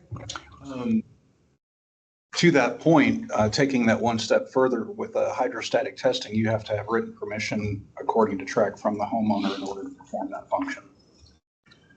So is that now going to be a step added to the whole septic system inspection? And then when would you know that? Because you're not going to know that until you arrive at the property. And are agents going to be forthcoming in assisting in that process of getting written permission from the homeowner? Are they going to be interested in releasing homeowner information and contact information?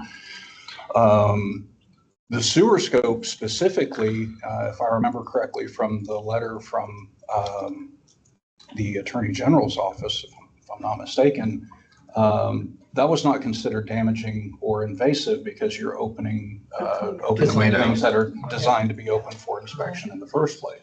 However, the agents do the hydro form. They get all that documentation signed at the beginning. So, go ahead. I'm sorry. No, please. Shannon Gatewood again.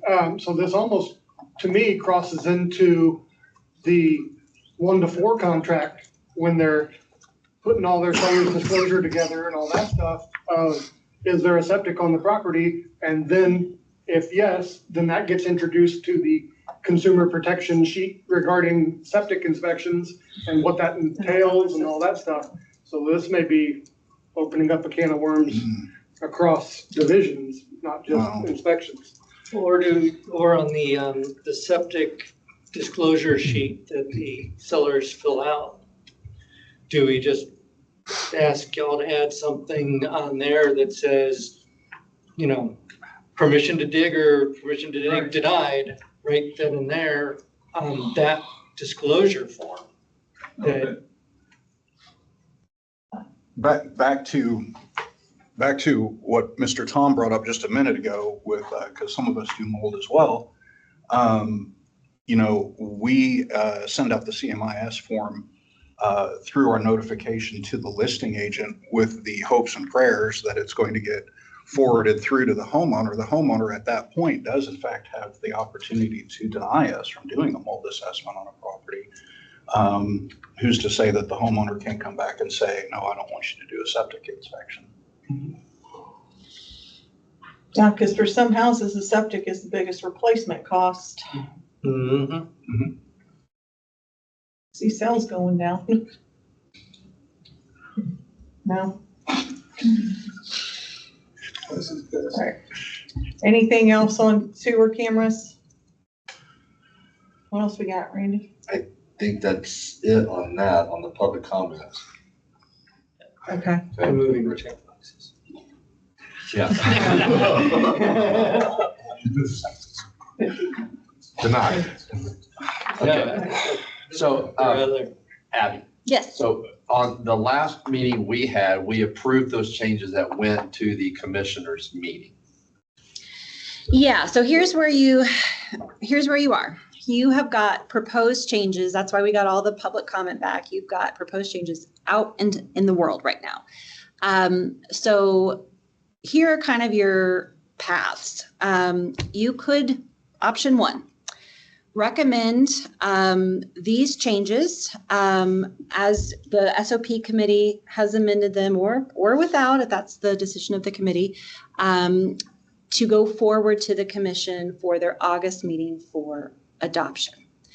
The second option is to, given the decision points that we made on the TREO recommendations, and to accept kind of moving forward in that process. And some of those, I counted 9. You've said okay to 9 recommendations that would impact the SOPs.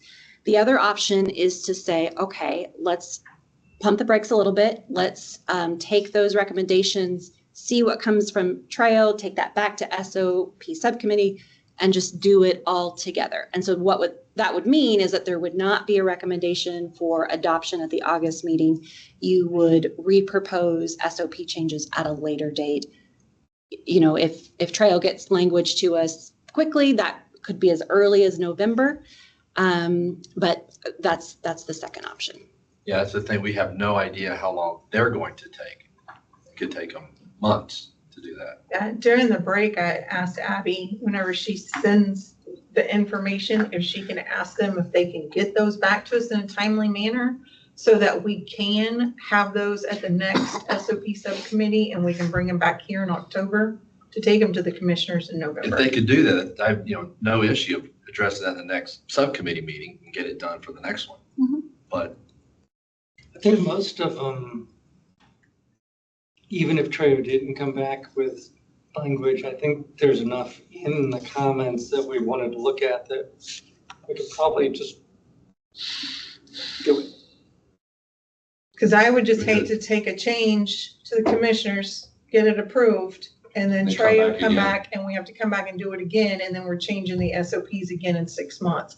I would rather, even though we are eager to get the new SOP changes out, I think I would rather wait, take it back, wait for TREO, tweak some of the comments or revisit some of the comments. And if we had to wait 3 months to take it to the commissioners, at least we can take one package that won't need changes anytime soon. Yeah, can totally do that. Agreed. So we need to, do we need to make a motion to send it back to the committee? Actually, that's probably a good idea since it's already formally proposed, just to get a motion of kind of consensus of what the committee wants to do. Okay. Kind of assign those items back to SOP and the other items back to education. Yeah, so basically, yeah, so all the education related ones, we'll have education subcommittee meet and take a look at those. And then SOP, of course, the SOP committee will look at those. You don't have to wait for TREO to come back with something. The subcommittees can be working on their own. I think well, first, I guess I should say, I actually do anticipate TREO to come back pretty quickly with language. I think they're motivated to kind of get to the end of this process. And so I would anticipate getting language back pretty quickly. But to your point, yes, I don't think we have to necessarily sit and wait. I think there could be kind of dual trains going on these recommendations. So does somebody want to make a motion? A motion that we send it back to SOP, send the other stuff to education for the TREO recommendations. Yeah. Second. All right, moved and seconded. All in favor? Aye. Anybody opposed? Okay, well, subcommittees still got more work to do. All right, do we 2 have? years, that's okay. Actually, though, but if TREO does get their stuff back to us pretty quick, I mean, if it's 3 months and it's one disruption in our form and our SOP for the next couple of years, I think it's worth waiting a couple of months. I mean, Treo did throw this on us after we've spent 2 years working on SOPs. So, they brought it in 6 or 9 months ago. I don't think we'd even have to be here, but they waited until we spent 2 years going through the SOP changes. Do we have any requests for future meeting agenda items? I just wanted to raise a question on some discussion that I heard. Leslie had mentioned, somebody had mentioned a disclosure for destructive testing and hope and pray. Because of this is the real estate commission, can we bake into this that the real estate agents are required to release the seller and the buyer information so that we can guarantee these get to the right parties? Is that something we can put in for discussion either? I mean, we would have to do it now, but back to the agents commission. The hydrostatic form does do the buyer and the seller. And I know when I ever get anybody to do a stucco test or a hydrostatic test, the companies also have their own forms that are signed by both parties. So I don't know if that helps, but also we have to think about if inspectors are doing these tests, do they have the insurance also that covers this kind of testing? Yeah, so I guess where I was going with, if we're going back to SOP to talk about more stuff, maybe adding these disclaimers as part of where they belong in the SOPs, that they've got to be attached to your stuff, and then that the real estate agents have to release all informations. It goes to 4 parties: buyer's agent, seller's agent, buyer, seller, and they have to be part of the paperwork. I mean, it's food for thought. Our SOPs can require agents to do things. I was going to say, I don't know if those forms would be an inspector committee thing. It wouldn't necessarily. I think you could certainly have the conversation at SOP subcommittee. When these types of things, not this exact same scenario, but when these types of things come up in other advisory committees that aren't really within, their jurisdiction, they can make recommendations to other advisory committees, just to take a look at an issue. And so, for instance, if we're talking about, hey, it would be great if we had a disclosure form similar to the hydrostatic testing for, in the contracts, then you as a advisory committee or, subcommittee could make that recommendation for like the broker lawyer committee to take a look at that. So it kind of just depends on what you ultimately decide or what you think the best course of action is, but you can certainly make recommendations for other groups to look at issues. Okay. Abby, did Natalie ever show? Do we need to see? Tom, you've got your hand up again. Sorry. Just real quick, you keep saying again. It makes me feel like I'm putting it up too much. Hey, Well, it is a little hand. So I just wanted to throw it out there. TDLR, when it comes to the consumer information sheet, mold consumer information sheet, they actually stated directly to me that getting it to the seller's representative, because they are officially the seller's representative, legally is fine with them on our behalf, trying to get it to the seller, because we don't have that information. So my understanding, talking to some brokers, is that their agents are required to forward any information that's received to the seller. Well, yeah, so there's certainly obligations as an agent when you work on behalf of a principal to, for instance, provide material information or provide notices or things like that. So I'm not familiar with the exact form you're talking about, but there is that obligation. And sometimes it happens. Sometimes stuff does get forwarded. And that's the problem. Yeah. Sorry, just for clarity, the services that are being referenced are outside of TREIC in the first place. Gotcha. TDLR. Mm-hmm. Yeah. So I just for clarity. Got it. Thank you. Is there anything else on that. Did Natalie ever? She didn't, and I just checked with Amber. We hadn't heard from her, so I'm not sure. Do we need to do anything? You don't have to. No. Okay. Okay. Right now, we've got our next meeting date, October 19th, scheduled at 10 a.m. Is that still good for everybody? Yes. Okay. I know it's still good for me. So, so October 19th here. And then do we want to look at January's meeting at this point, Abby? Since we'll have some new committee members at that, I guess that's true. It's just one. It's up to you. I mean, we can do it in October. We've got, I know in the past couple of years, we've done it on that third Monday, which is MLK Day, but we've always done it. Yeah, we do have a kind of a schedule that we operate off of just to make sure the advisory committees don't overlap. And the 18th would be that third Monday. Yeah, I was trying to pull up Amber's. Third Tuesday is, I think, when we do it in January. We did it in. It's usually Mondays are easier for me. It's usually Monday because, well, it's usually Monday, but in this instance, in January, we typically try to shoot for the third Tuesday since, as someone pointed out, we're closed on that MLK Day. So that would be, let's see. We did do it. We did it on the 20th last year, or this year in 26. We did on January 20th. Which is Monday, Tuesday. Tuesday. That would be the 19th, I think. Uh-huh. Yeah, January 19th. Is everybody good with Tuesday? Tentatively, yeah. I'm good with that. January, what again? 19th. Thank you. Yeah, 19th. It's a Tuesday. October 19th is still good, right? Yes, October 19th is still good. I think we're going on vacation first week of January. January 19th was the day after the following. Yeah. Tuesday, the 19th. Yeah.